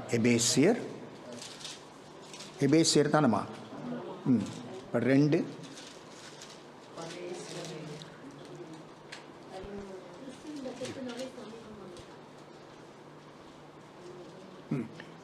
அக்காலத்திலே கிறிஸ்துவை சேராதவர்களும் இஸ்ரவேலின் காணியாட்சிக்கு புறம்பானவர்கள். நம்ம இஸ்ரவேலின் காணியாட்சிக்கு எப்படி இருந்தோம்? வெளியே இருந்தோம். இஸ்ரவேலின் காணியாட்சி எதுமா? முதல்ல காணியாட்சினா என்ன தெரியுமா? நிலம். காணினா நிலம், ஆட்சினா ஆளுகை செய்வது இல்லையா? காணியாட்சி. அப்போ இஸ்ரவேலிற்கு என்று தேவனாகிய கர்த்தர் ஒரு காணியாட்சியை வைத்தார். அந்த காணியாட்சியின்படிதான் அவர் பாலும் தேனும் ஓடுகிற கானான் தேசத்தை அவர்களுக்கு வாக்குத்தத்தம் பண்ணினார். ஆமா. அப்ப அந்த காணியாட்சிக்கு நம்மளாம் எப்படி இருந்தோம்? வெளியே இருந்தோம். அதுக்கு நம்மளுக்கு சம்பந்தமே கிடையாது, ஒன்றும் சம்பந்தமே கிடையாது. ஆமா, நம்ம எங்கேயே இருந்தோம், காணியாட்சிக்கு வெளியே இருந்தோம், ஏதோ ஒரு நிலத்தில் இருந்தோம். கர்த்தருடைய பரிசுநாமத்துக்கு ஸ்தோத்திரம். காணி என்றால் அது ஒரு நிலம், காணி நிலம் வேண்டும். காணி இப்போ கூட பாருங்க, நிலத்துக்கெல்லாம் என்ன இருக்கு? ஒரு அளவு இருக்கு, அளவு இருக்கு. அப்போல்லாம் என்ன சொல்லுவாங்க? காணின்னு வாங்க, ஏக்கருன்னு வாங்க, ஏறுன்னு வாங்க, ஒன்று ஒன்று சொல்லுவாங்க. இப்போல்லாம் அப்படி கிடையாது. என்னது? சென்ட்டு. என்னது? சென்ட்டு. 5 cent, 10 cent. அந்த நிலத்தில் பார்த்தா காவா தண்ணி ஓடும், சாக்கடை தண்ணி ஓடும், ஆடு மாடு பன்னி எல்லாம் வந்து அசுத்தம் பண்ணிட்டு போவோம். அது இவன் வச்சிருக்கிற பேரின்னா சென்ட்டு. ஹல்லேலூயா. ஆமா, அப்படிதானே சிஸ்டர்? நிலம் எப்படியோ இருக்குது, ஆனா இவனுக்கு எப்படி இருக்குது? இன்னைக்கு நிறைய பேருக்கு அசுத்தங்கள் பாவங்கள் எல்லாம் எப்படி இருக்குது? சென்ட் மாதிரி இருக்குது அவங்களுக்கு. நமக்கு தான் அது ஒரு மாதிரி இருக்கு. ஐயோ ஆண்டவரே, இந்த வாசனை என்னால் சகிக்க முடியல, நம்ம தான் ஓடுறோம். ஆனால் அவனுக்கு எப்படி இருக்கு? அவனுக்கு சென்ட் மாதிரி தான் இருக்குது. தேவனாகிய கர்த்தர் சொல்லுகிறார், தேவனுடைய பிள்ளையே, உனக்கென்று அவர் ஒரு காணியாட்சியை வைத்திருக்கிறார். அந்த காணியாட்சி எங்கே இருக்கிறது? எங்கே இருக்கு? பரலோகத்தில் இருக்குது. எங்க இருக்கு? பரலோகத்தில். எருசலேம் காணியாட்சி இந்த பூமியில. ஆனால் கர்த்தர் நமக்கு வைத்திருக்கிற எருசலேம் என்னும் காணியாட்சி எங்கே இருக்கிறது? பரலோகத்தில் இருக்குது. பரம எருசலேம். என்ன எருசலேம்? இப்போ இருக்கிற எருசலேம் எப்படிப்பட்ட எருசலேம்? இப்போ இருக்குதமா புனித பயணம், இஸ்ரவேல் பயணம் எல்லாம் போறாங்களே, எப்படி இருக்கு? எல்லாம் இப்போ இருக்கிற எருசலேம் எப்படி இருக்கு? படிங்க கலாத்தியருடைய புத்தகத்தில்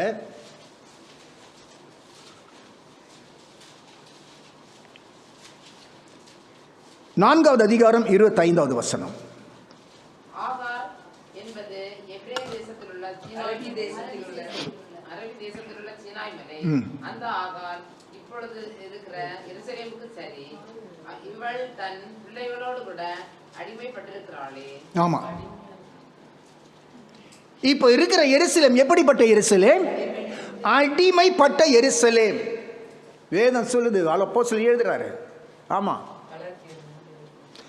எருசலேமே அடிமைப்பட்டு இருக்குது. இப்போ இவங்க என்ன செய்றாங்க? என்ன பயணம்? புனித பயணம். புனித பயணம் என்றால் என்ன? புனிதம் என்றால் பரிசுத்தம். ஆனா கர்த்தர் சொல்றாரு, இந்த எருசலேம் பரிசு எருசலேம் கிடையாதுப்பா. இது எப்படிப்பட்ட எருசலேம்? அடிமைப்பட்ட எருசலேம்.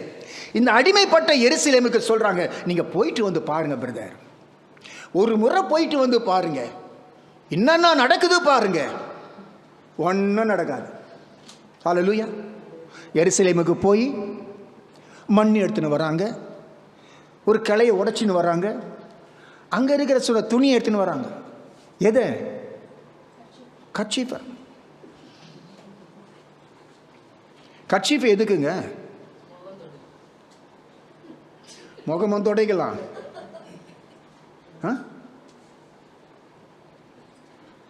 கர்ச்சீஃபில் முகமும் தொடைக்கலாம், மூக்கையும் தொடைக்கலாம். அங்கிருந்து தேவனுடைய பிள்ளையே, சத்தியத்தை அறிவீர்கள், சத்தியம் விடுதலையாக்கும். இப்பொழுது இருக்கிற எருசலேம் அடிமைப்பட்ட எருசலேம். நீ எதுக்குப்பா அடிமைப்பட்ட எருசலேம் கிட்ட போற? உனக்கு சுயாதீன ஒரு எருசலேம் உண்டு, அது பரத்திலே இருக்கிறது.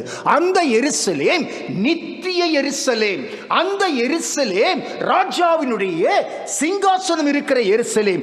அது பரம தேவனுடைய கிருபாசனம் இருக்கிற எருசலேம்.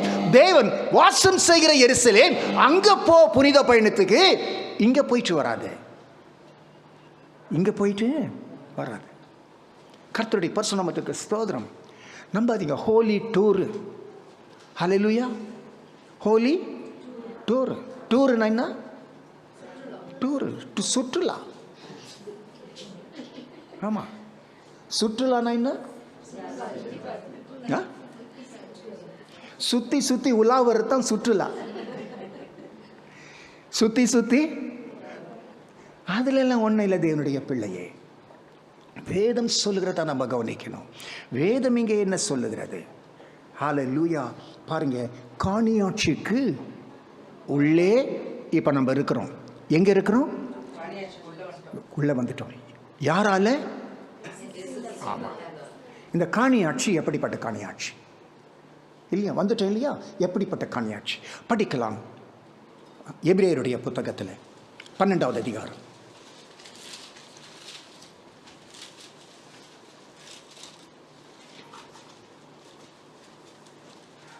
12வது அதிகாரத்தில் 22வது வசனத்தை சீயோன் மலையினிடத்திற்கும் ஜீவனுள்ள தேவனுடைய நகரமாகிய பரம எருசலேம் இடத்திற்கும் 1000-10,000 தேவ தூதர்களிடத்திற்கும் பரலோகத்தில் பேரெழுதியிருக்கிற முதற் பேரானவர்களின் சர்வ சங்கமாகிய சபையினிடத்திற்கும் யாவருக்கும் நியாயாதிபதியாகிய தேவனிடத்திற்கும் பூரணராக்கப்பட்ட நீதிமான்களுடைய ஆவிகளிடத்திற்கும் புது உடன்படிக்கையின் மத்தியஸ்தராகிய இயேசுவினிடத்திற்கும் ஆவியுடைய ரத்தம் பேசினதை பார்க்கிலும் நன்மையானவர்களை பேசுகிற ரத்தமாகிய தெளிக்கப்படும் ரத்தத்திற்கு வந்து சேர்ந்து. ஆமா, வந்து இனிமேல் சேர போறோம் இல்ல, வந்து சேர்ந்துட்டோம்.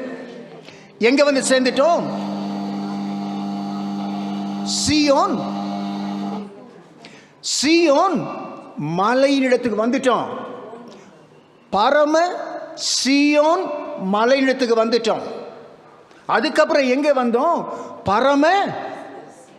பரம எருசலேம் வந்து சேர்ந்துட்டேன் இல்லையா? பரம எருசலேமில் வந்து சேர்ந்த நீ அடிமைப்பட்டிருக்கிற எருசலேமை பார்க்கணும். ரொம்ப எனக்கு ஒரு ஆசை பிரதர், போய் பார்க்கணும். எதை? அங்கிருந்து வரப்போறியா? பரம எருசலேமிலிருந்து ஆண்டவரே பரம எருசலேம் வானா நான் போய் சுற்றி பார்த்துட்டு வரேன்னு வர போறீங்களா? இல்லை, நீங்கள் ஏற்கனவே வந்து சேர்ந்துட்டீங்க. பரம எருசலேம் வந்து சேர்ந்துட்டீங்க. தெய்வத்துவத்தை வந்து சேர்ந்துட்டீங்க. சேர்ந்தமா சேரலையா? எப்படி தெரியும் உங்களுக்கு? ஒன்று பாருங்க, சில காரியங்கள் நடக்கும், ஆனால் நம்மளுக்கு தெரியாது. நமக்கு தெரியாது, நடக்கும், தெரியாது. இப்போ நல்ல குளிர்ச்சி நேரத்தில் ஊட்டியில் போங்க. ஊட்டியில் போனால் பேசினா என்ன வரும்? அந்த புகை அங்கே தான் வருமா? இங்கே பேசினாலும் புகை வரும், ஆனால் கண்ணுக்கு தெரியாது. இதே மனுஷன்தான், இதே மனுஷன், இதே நுரையீரல் தான், இதே சுவாசம்தான். அங்கே போனால் தெரியுது, இங்க இருந்தா தெரியல. அதை போலதான் இந்த உலகத்தில் இருக்கிற வரைக்கும் நம்ம கண்ணுக்கு தெரியாது. அங்க போனா நம்ம கண்ணுக்கு தெரியும். சத்தம் போட்ட ஸ்தோத்திரம். இப்ப நம்ம எங்க இருக்கிறோம்? பரம எருசலேம்ல இருக்கிறோமா? சீயோன் மலையில் இருக்கிறோம். தேவனிடத்தில் இருக்கிறோம். 1000-10,000 தூதர்களிடத்தில் இருக்கிறோம். கர்த்தருடைய பரிசுத்தத்திற்கு அங்கே தான் நம்ம வாழுறோம். ஆனால் நம்மளுக்கு என்ன தெரியல. நம்முடைய கண்களுக்கு அது தெரியல. ஆனால் அங்கே தான் இருக்கிறோம். எங்க இருக்கிறோம்? அங்கே தான் இருக்கிறோம். எங்கே போனால் தெரியும்? அங்கே போனால் தான் தெரியும். ஊட்டிக்கு போனால் தான் தெரியுது, பேசும்போது எவ்வளோ ஆவி வெளியே வருதுப்பா. இங்கேருந்து பேசும்போது எப்படி அதே தான் வருது. ஆனால் கண்ணுக்கு என்ன செய்யலை தெரியல. கர்த்தருடைய பரிசுத்தத்துக்கு ஸ்தோத்திரம். தேவனுடைய பிள்ளையே, கர்த்தர் சொல்லுகிறார், நீ பரம எருசலேமில் வந்து சேர்ந்திருக்கிற காணியாட்சிக்குள்ளே நீங்கள் வந்துட்டீங்க. அப்போது இவைகள் எல்லாமே என்ன கர்த்தர் சொன்னார்? முதலாவது உடன்படிக்கை ரத்தம், அந்த பரிகாரத்தினுடைய ரத்தம், பாஸ்காட்டு குட்டியின் ரத்தம் எல்லாம் முன்னாலே நடந்தது. அது எல்லாம் என்ன என்று பார்க்கிறோம். படிங்க. எபிரேயருடைய புத்தகம் 9வது அதிகாரம் 9வது வசனம். அந்த கூடாரம் இக்காலத்துக்கு உதவுகிற ஒப்பனையாய் இருக்கிறது. அதற்கேற்றபடியே செலுத்தப்பட்டு வருகிற காணிக்கைகளும் பலிகளும் ஆராதனை செய்கிறவனுடைய மனசாட்சியை பூரணப்படுத்த கூடாதவைகளாம். ஆமா, இந்த பழைய ஏற்பாட்டின் காலத்தில் இருக்கிற எல்லா பலிகளும், பாஸ்கா ஆட்டுக்குட்டி, பரிகார ரத்தம், எல்லா ரத்தமும் ஒரு மனுஷனை பூரணப்படுத்த முடியாது. என்ன படுத்த முடியாது? பூரணப்படுத்த முடியாது. ஆமா, வேதம் அது பூரணப்படுத்த முடியாது. ஆகவே வேதம் என்ன சொல்லுக தெரியுமா? நீ பூரணமாக வேண்டும் என்றால் என்ன செய்ய வேண்டும்? எபிரேயருடைய புத்தகம் 11வது அதிகாரம் 40வது வசனம்.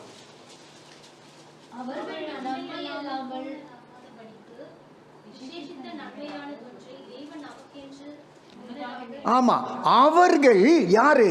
பழைய ஏற்பாட்டின் காலத்திலே வாழ்ந்தவர்கள் பூரணராகவில்லை. அவங்க யாரும் பூரணராகல.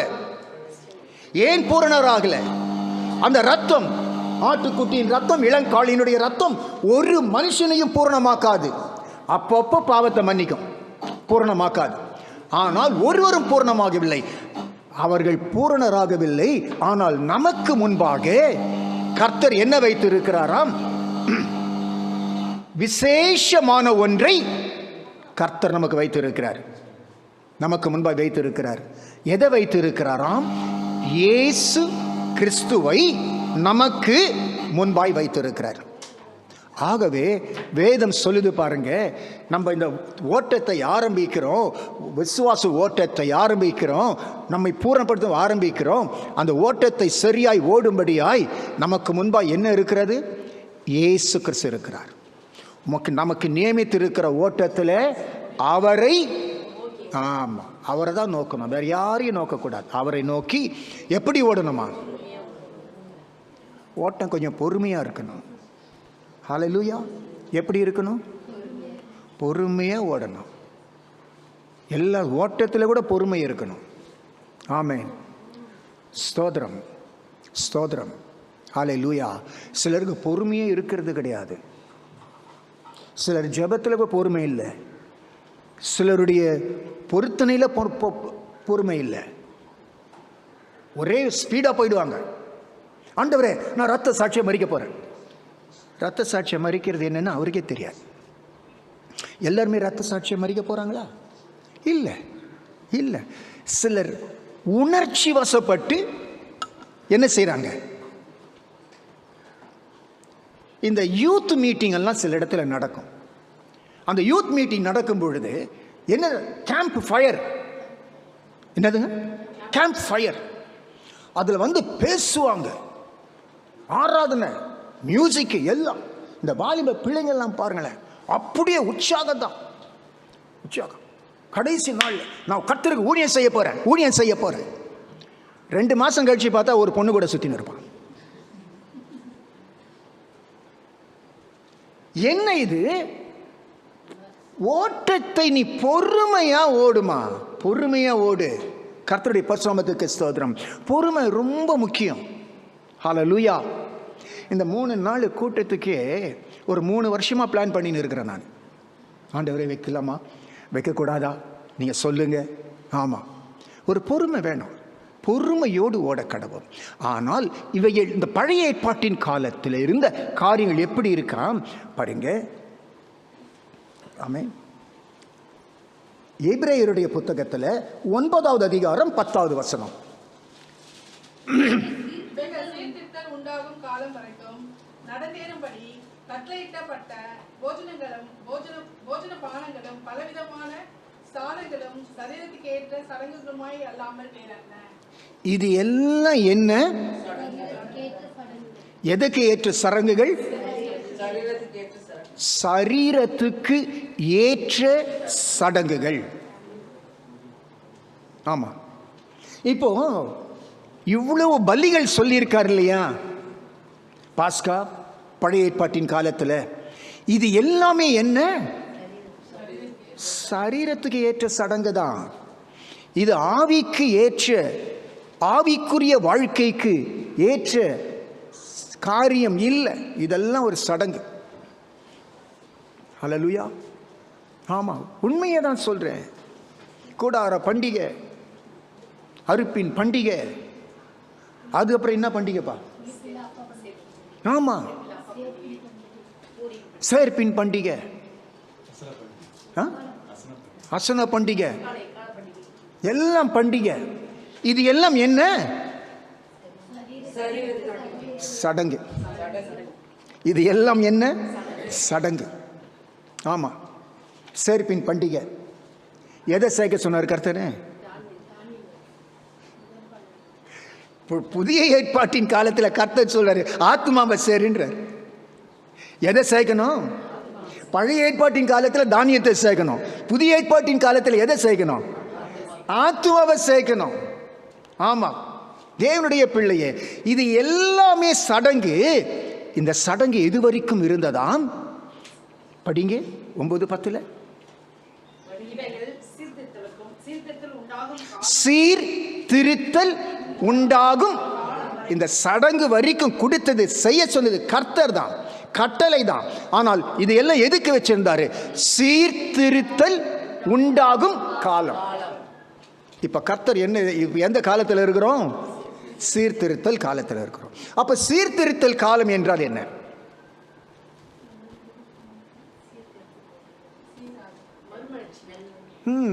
ஒரு காரியம், ஒரு இந்த கீர்த்தனை பாட்டு ஒன்று இருக்கு. என்ன பாட்டு? சீர்திரி ஏகவஸ்தே நமோ நமோ, நின் திருவடிக்கு நமஸ்தே நமோ நமோ. பார்ப்படை தாழும் நாதா பரம சொற்பீர சாதா, பார்ப்படை தாழும் நாதா பரம சொற்பீர சாதா.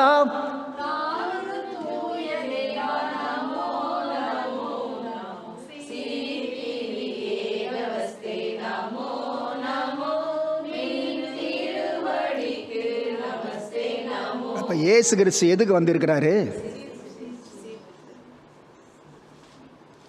சீர்திரி ஏகவஸ்து நமோ நம்ம ஏதோ நம்ம பாடின்னு இருக்கோம். பாட்டு இருக்குது, பாடுறோம். அப்போ அந்த காலத்தில் எவ்வளவு ஆழமான சத்தியங்கள் அந்த ஊழியக்காரர்கள் இருந்து பார்த்தீங்களா? எப்படி சத்தியத்தை தெரிஞ்சிருக்கிறாங்க. அந்த காலத்தில் இருந்த ஊழியக்காரர்கள் எல்லாருமே வேதத்தை தியானித்து தியானித்து தியானித்து ஜெபத்தில் இருந்து, முழங்கால் ஜெபத்தில் இருந்து சத்தியங்களையே தங்களுக்கு செல்வமாய் அவர்கள் சேர்த்து வைத்தார்கள் இருதயத்தில். அதனால தான் இப்படிப்பட்ட பாடலெல்லாம் எழுத முடியும். ஆமாம், சீர்திருத்தும் காலம். இந்த சீர்திருத்தும் காலத்தை கொண்டு வந்தவர் இயேசு கிறிஸ்து. அப்போ இந்த சீர்திருத்தல் காலம் வந்த பிறகு சடங்குகள் எல்லாம் என்ன செய்யணும்? ஒழிந்து போகணும், ஒழிந்து போகணும். பழையவைகள் திருப்பியும் நம்ம சீர்திருத்தல் செய்த பிறகு திருப்பியும் நம்ம அங்கே போகலாமா? போகக்கூடாது. கர்த்தர் கொண்டு வந்துட்டாரு. ஒரு நிலையில இருந்து இன்னொரு நிலைமைக்கு கொண்டு வந்துட்டாரு. ஆமாம், ஒரு ஒரு ஒரு டிகிரி, பேச்சுலர் டிகிரியிலிருந்து மாஸ்டர் டிகிரிக்கு கொண்டு வந்துட்டாரு. திருப்பியும் பேச்சுலர் டிகிரிக்கு போகக்கூடாது. எங்கே போனோம்? மாஸ்டர் டிகிரியிலிருந்து பிஹெச்டிக்கு போகணும். அப்படிதான் நம்மளுடைய எண்ணங்கள் இருக்கணும். பின்னோக்கி நம்ம போகக்கூடாது. வேதம் அதுதான் சொல்லுது. சீர்திருத்தும் காலம் வரைக்கும் கர்த்தர் இதை கட்டளையிட்டார். சீர்திருத்த காலம் வந்த பிறகு நமக்கு எல்லாமே யாரு? சீர்திருத்த காலம் வந்த பிறகு நமக்கு எல்லாமே யாரு? இயேசு கிறிஸ்து. அதை தான் பாடினாங்க. எல்லாம் ஆமாம், கர்த்தருடைய பரிசுத்தத்திற்கு ஸ்தோத்திரம். சரி, அடுத்த காரியத்தில் இந்த ரத்தம் செய்கிற ஒரு காரியத்தை நம்ம சொல்லுகிறபடி வெளிப்படுத்தின விசேஷத்தில் 5வது அதிகாரம் 9வது வசனம். தேவரீர் புஸ்தகத்தை வாங்கவும் அதில் முத்திரைகளை உடைக்கவும் பாத்திரராய் இருக்கிறீர்.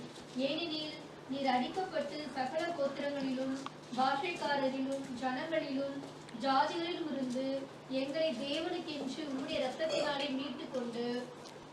ஆமென். இப்போ அடுத்தது ராஜாக்களாகவும் எங்கள் தேவனுக்கு முன்பாக எங்களை ராஜாக்களும் ஆசாரிகளும் ஆக்கினீர். நாங்கள் பூமியிலே அரசாள்வோம் என்று புதிய பாட்டை பாடினார். ஆமா, இப்போ இந்த ரத்தம் என்ன செய்கிறதாம்? நம்மை மீட்டு எடுக்கிறது மாத்திரமல்ல, மீட்டு எடுத்த பிறகு இந்த ரத்தம், இயேசு கிறிஸ்துவின் ரத்தம் நமக்கு என்ன செய்கிறதாம்? நம்மை தேவனுக்கு முன்பாக, யார? தேவனுக்கு முன்பாக. ஆமா, யார?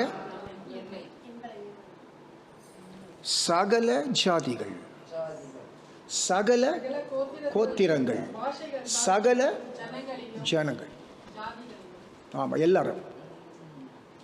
அவர் கர்த்தரிடத்துல இருந்து வேறுபாடே கிடையாது. வேற்றுமை நிழல் அவரிடத்துல இல்லை, அந்த நிழலே கிடையாது அவர்கிட்ட. வேற்றுமையா இருக்கிறது வேற, ஆனா கர்த்தரிடத்துல அந்த நிழல் கூட கிடையாது. ஆமா, அப்ப அந்த கர்த்தர் நம்ம என்ன செய்யறாராம்? தேவனுக்கு முன்பாக நம்மை ராஜாக்களாக ஆசாரியர்களாக இந்த ரத்தம் கொண்டு போய் நம்மை நிறுத்துகிறது. ஹல்லேலூயா. இப்போ நம்ம கர்த்தருக்கு முன்பாக எப்படி இருக்கிறோம்? ஆமா, ஹல்லேலூயா. ஆமா, நம்ம தான் ராஜா. ராஜா யாரு? நம்ம தான் இல்லையா? கர்த்தர் சொல்றார் இல்லையா, என் கரத்துல நீ அலங்காரமான கிரீடம். ஆமா, நீ தான் ராஜா. இங்க இருக்கிற ராஜாவெல்லாம் ராஜா கிடையாது. கொஞ்ச நாள் ராஜா இருப்பாங்க, அதுக்கப்புறம் போயிடுவாங்க. ஆனால் நமக்கு என்ன? நம்ம நித்திய ராஜாவா இருக்கும்படி தான் கர்த்தர் சொல்றாரு, ஜெயம் கொள்ளுகிறவனுக்கு என்ன செய்ய போறேன்? ஜீவ கிரீடத்தை யார் வச்சிருப்பா? ஆமா, இப்ப நம்மலாம் கர்த்தருக்கு முன்பு எப்படி இருக்கிறோம்? அதை குறித்து தான் நம்ம மேன்மை பாராட்டணும். வேற எது குறித்து மேன்மை பாராட்டட்டும்? சில ரதங்களை குறித்தும் குதிரைகளை குறித்தும் மேன்மை பாராட்டுகள், நாங்களோ ஆமா நம்ம அதை குறித்து, ஆண்டவரே நான் எங்கேயோ இருந்தோம்ப்பா, என்னை நீங்க என்ன வச்சிருக்கிறீங்க? ராஜாவா வச்சிருக்கிறீங்க. ஆமா, ராஜாவா வச்சிருக்கிறீங்க. ஆண்டவரே முதல் உண்மை அறியாமல் இருந்த, நீ யாருன்னே தெரியாது, ஆனா இப்ப என்ன ஆயிட்டீங்க? ஆசாரியன் ஆகிட்டீங்க, தேவனுடைய பிள்ளையே. ஒரு காரியத்தை சொல்றேன் பாருங்க, நம்ம எல்லாருமே ஊழியக்காரர்கள். நம்ம எல்லாம் ஊழியக்காரர்கள் தான். கர்த்தருடைய பரிசுத்தத்துக்கு ஸ்தோத்திரம். கர்த்தர் நம்ம எல்லாருமே ஊழியம் செய்யும்படி தான் தெரிந்து கொண்டு இருக்கிறார். ஹல்லேலூயா. ஆமா, நம்ம எல்லாருமே சுவிசேஷர்கள் தான். சுவிசேஷம்னா என்னமா?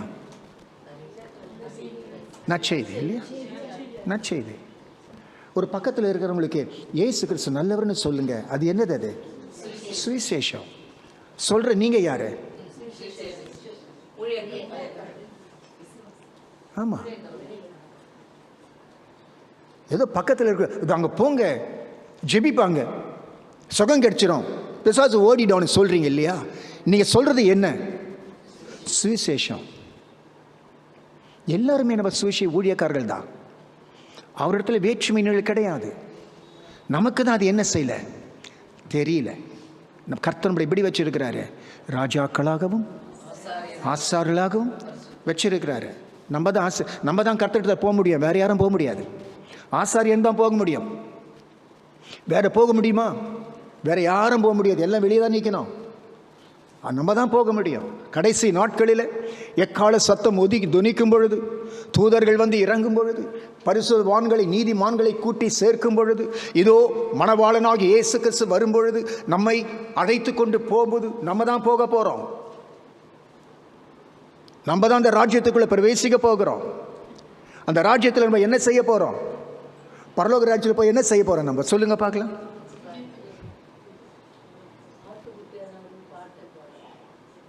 ஓ, நம்மளுக்கு என்ன தெரியுமா, இங்கே துதிச்சுனே இருக்க இல்லையா, அதே போல அந்த எண்ணம் போக மாட்டேது. என்ன பண்ண போற, அங்க போய் துதிச்சு நிற்க போற. வேதம் சொல்லுகிறது, நீங்கள் தேவ தூதர்களையும் நியாயம் விசாரிப்பீர்கள் என்று. இப்போ நம்மள என்ன என்ன என்ன செய்ய போறோம் அங்க போய்? அப்ப அங்க போய் பரலோகத்தில் நம்ம யாரா இருக்க போறோம்? ஜட்ஜு. யாரு ஜட்ஜு? ஜெயம் கொள்ளுகிறவன் என்னோடு கூட. அப்ப என்ன செய்ய போறோம்? ஆளுகை செய்ய போறோம்.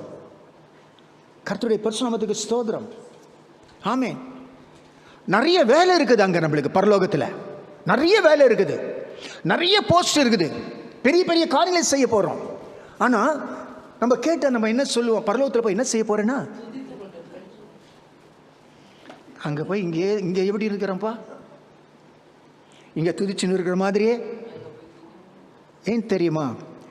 பரலோகத்தை குறித்த தரிசனம் நமக்கு கிடையாது.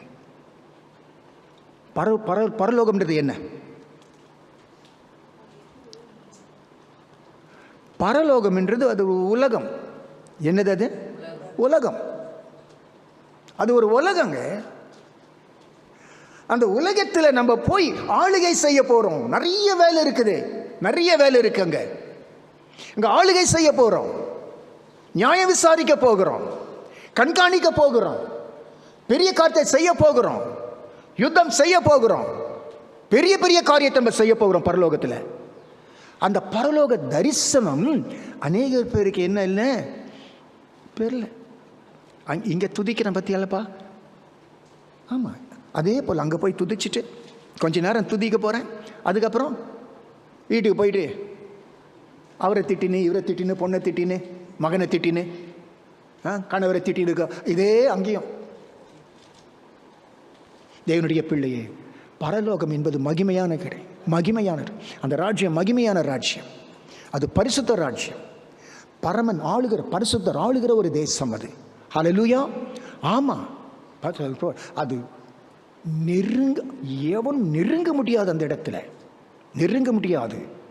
அந்த தேவன் இருக்கிறாரே, ஆட்டுக்குட்டி இருக்கிறாரே. எப்படி இருக்கிறார் தெரியுமா? ஆட்டுக்குட்டியானவரும் தேவனும் அங்க எப்படி இருக்கிறாங்க தெரியுமா? 1000 சூரியன் சேர்ந்தாலும் அந்த ஒளிக்கு நிகராக முடியாது. ஆமா, அந்த ராஜ்யத்தில் யாரு வெளிச்சமா இருப்பாரு? கர்த்தரே. அந்த உலகத்துக்கு உலகத்திற்கு, அந்த உலகத்துக்கு அவர் தான் வெளிச்சம். அங்க போகினீங்களா, பளிங்கு போன்ற நதி. ஹல்லேலூயா. எப்படிப்பட்ட நதி? பளிங்கு. இந்த பக்கம் 12 மரம், அந்த பக்கம் 12 மரம். இதுல கனிகள், அதுல கனிகள். அந்த தண்ணியை குடிச்சிட்டு என்ன செய்ய போறோம்? அந்த கனியை புசித்துட்டு சந்தோஷப்பட்டு களி கூற போறோம். ஹல்லேலூயா. அது தேவனுடைய பிள்ளை அறிந்து கொள்ளணும், அறிந்து கொள்ளணும். பரலோகம் மகிமையான இடம். அந்த பரலோகத்தை அறிகிற அறிவு நமக்கு இன்னும் இல்லை. ஹல்லேலூயா. கர்த்தருடைய பரிசுநாமத்திற்கு சீர்திரி ஏக வஸ்து பார்ப்படை தழும்னாதா பரம. கரெக்டா சொல்லுங்க. பரம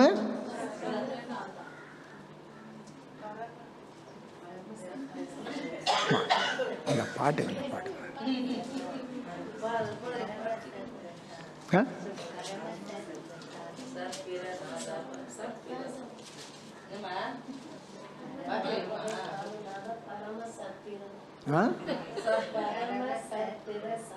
பிரசாதம். பிரசாதம் என்ன அர்த்தம் தெரியுமா? பிரசாதம். நமக்கு பிரசாதம் யாரு? நானே ஜீவ இல்லையா? இப்போ ஒரு காரியத்துக்கு வேதம் சொல்லுங்க, இரத்தத்தில் என்ன இருக்கிறது?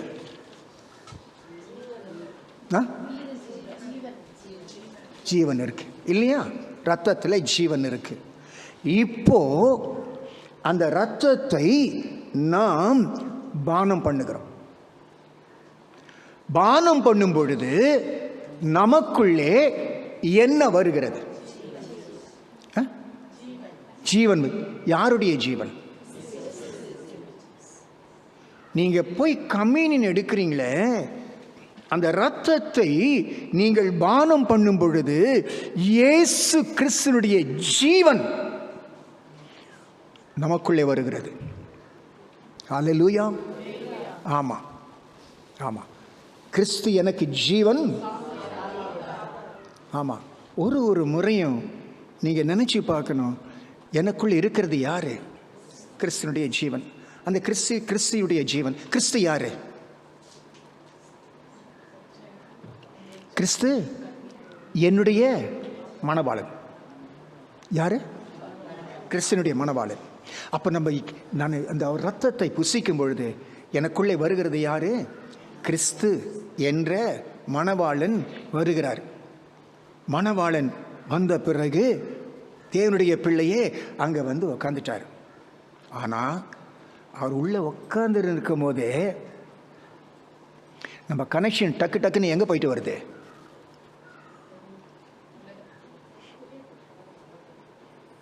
பிசாசுக்கிட்ட போயிட்டு வருது. எங்கே போயிட்டு வருது? மணவாளன் உள்ளே இருக்கிறார். கம்யூனியன் எடுக்கும் போது மணவாளன் உள்ளே வந்துட்டார். அதுதான் வேதம் சொல்லு. அநேகர் இதை குறித்து நித்திரையாய் இருக்கிறீர்கள். இதை எடுக்கிறவள் எதுக்கு எடுக்கிறாங்களா? ஆக்கினை தீர்ப்பு வரும்படியாய் நீங்கள் எடுக்கிறீர்கள். ஆக்கினை தீர்ப்பு வரும். ஏனென்றால் அந்த ஜீவன் உள்ள வந்துட்டாரு. ஜீவன் உள்ள இருக்குது. மணவாளன் இருக்கிறாரு. தேவனுடைய பிள்ளையே நம்ம சரியா இருக்கிறோமா? அங்கே போய் தலையை பார்க்குறோம், பக்கத்து வீட்டில் போய் தலையை நீட்டி பார்க்குறோம், இங்கே போய் தலையை நீட்டி பார்க்குறோம். அந்த உலகத்தினுடைய காரியம், இந்த உலகத்தின் ஐஸ்வர்யம், இந்த உலகத்தினுடைய பாவ சந்தோஷம், இந்த உலகத்தின் சிற்றின்பம், இது எல்லாம் போயிட்டு உள்ளே இருக்கிறவர் பார்த்துனே இருப்பார். பொறுத்து பார்ப்பார். ஒரு நாள் என்ன பண்ணுவார்? என்னங்க? போயிட மாட்டார். டைவர்ஸ் பண்ணுவார்.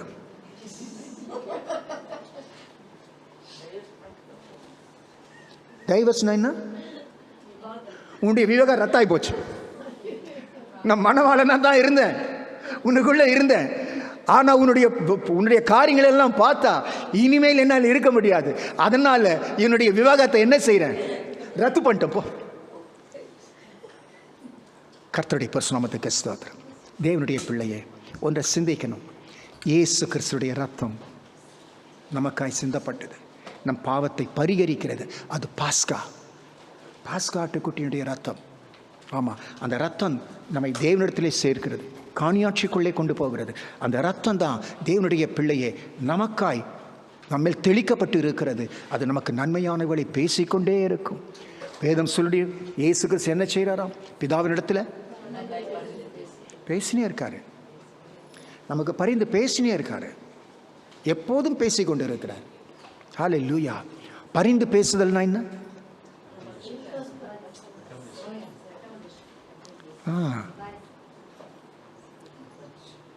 பரிந்து ரெக்கமெண்டேஷனாக்கா சிபாரிசு இல்லையா? பரிந்து பேசுதல்னா என்ன தெரியுமா? இப்போ புதுசாக கல்யாணம் ஆயிடுச்சு, வீட்டில் மருமகள் உள்ள வந்துட்டாங்க. அது செய்யறதெல்லாம் எப்படி இருக்குது? எல்லாம் தப்பா இருக்குது. ஆமா, மாமியார் என்ன சொல்றாங்க? அதையே செய்ய மாட்டேது, இதை செய்ய மாட்டேது, ஒழுங்கா செய்ய மாட்டேதுன்னு. உடனே இவர் என்ன சொல்றாரு? அம்மா விடுமா, பாவம், இப்போதானே சின்ன பொண்ணு தானே, இப்போதானே கல்யாணம் ஆயிருக்கு. தேவனுடைய பிள்ளையே, ஒரு காரியத்தை நம்ம செய்யும் பொழுதும் அதற்கு தண்டனை கொடுக்காதபடிக்கு கர்த்தராகிய இயேசு கிறிஸ்து நமக்காய் பரிந்து பேசிக்கொண்டிருக்கிறார். அது பரிந்து பேசுகிற ரத்தம், அது எப்போதும் பேசிக்கொண்டிருக்கும். கர்த்தருடைய பரிசுத்த நாமத்துக்கு ஸ்தோத்திரம். ஆமென். Glory to God. Glory.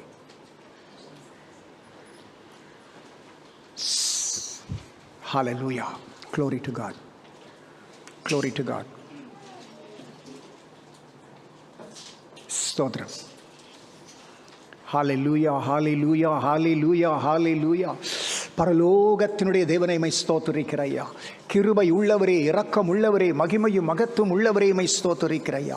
சேனைகளின் தேவனாகிய கர்த்தரே மை ஸ்தோத்திரிக்கிறையா. நீர் வாழ்க, நீர் வாழ்க, நீர் வாழ்க, நீர் வாழ்க என்று சொல்லி மை துதிக்கிற ராஜா. என் தெய்வம் கடந்து வாங்க எங்களுக்காய் சிலுவையில் ஆண்டவரே இரத்தத்தை சிந்தினவரே, அந்த இரத்தத்தால் எங்களை மீட்டு எடுத்தவரே, எங்களை ஆண்டவரே தேவனுக்கு முன்பாக ராஜாக்களாய் ஆசரலை எங்களை நிறுத்தினவரே, நீங்கள் கடந்து வாங்க, எங்கள் மத்தியில் கடந்து வாங்கப்பா. நீர் நல்லவர், எங்களுக்கு நன்மை செய்கிற தெய்வம் ஆண்டவரே, உம்மை ஸ்தோத்திரிக்கிறப்பா. நன்றியோடு நன்றியோடு நன்றியோடு நன்றியோடு உம்மை துதிக்கிற ராஜ். ஹalleluya. Glory to God. Glory to God. Glory to God. Amen. விலையேற பெற்று திரு ரத்தமே அவர் விழாவினின்று பாயுதே. விலையேற பெற்றோனாய் உன்னை மாற்ற விலையாக இந்த நாரே. விலையேற பெற்றோனாய் உன்னை மாற்ற விலையாக இந்த நாரே. என் பள்ளியோ மண்ணின் வாழ்வோ இவ்வன்பு கிணையாகுமோ. அன்னையினும் அன்பு வைத்தே தன் ஜீவனை தீர்ந்தாரே. அன்னையினும் அன்பு வைத்தே தன் ஜீவனை தீர்ந்தாரே. விலையேற பெற்ற திரு ரத்தமே அவர் விழாவினின்று பாயுதே. ஏற பெற்றோனாய் என்னை மாற்ற விலையாக இந்த நாரே.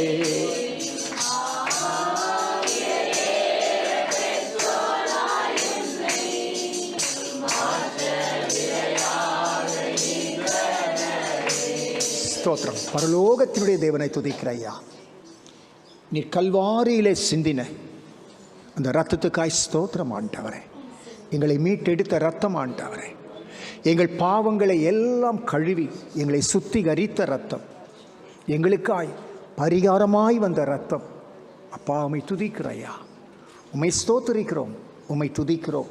உம்முடைய சத்தியத்தை கேட்டிருக்கிற ஒரு பிள்ளைகள் மேலும் ஆண்டவரே உம்முடைய மகா பெரிய உன்னதத்தினுடைய விடுதலையின் வல்லமை வந்து இறங்க. சத்தியத்தை அறிவீர்கள், சத்தியம் உங்களை விடுதலையாக்கும்னு சொன்னீங்களப்பா. அந்த சத்தியத்தின் வல்லமை, அந்த சத்தியத்தினுடைய மகிமை உங்கள் பிள்ளைகள் மேலெல்லாம் வந்து இறங்கன ஐயா. வந்து இருக்கிற பிள்ளைகள் ஒவ்வொருவரும் ஆண்டவரே தங்கள் துன்பத்திலே இருந்து, தங்கள் போராட்டங்களிலே இருந்து, தங்கள் கசப்பிலே இருந்து, தங்கள் சிறையிருப்பிலே இருந்து விடுதலை ஆகும்படியாய் உம்முடைய விடுதலையின் வல்லமை பலத்த கிரியை செய்யட்டும் ஆண்டவரே. எங்கள் தெய்வம் கடந்து வாங்க ராஜா.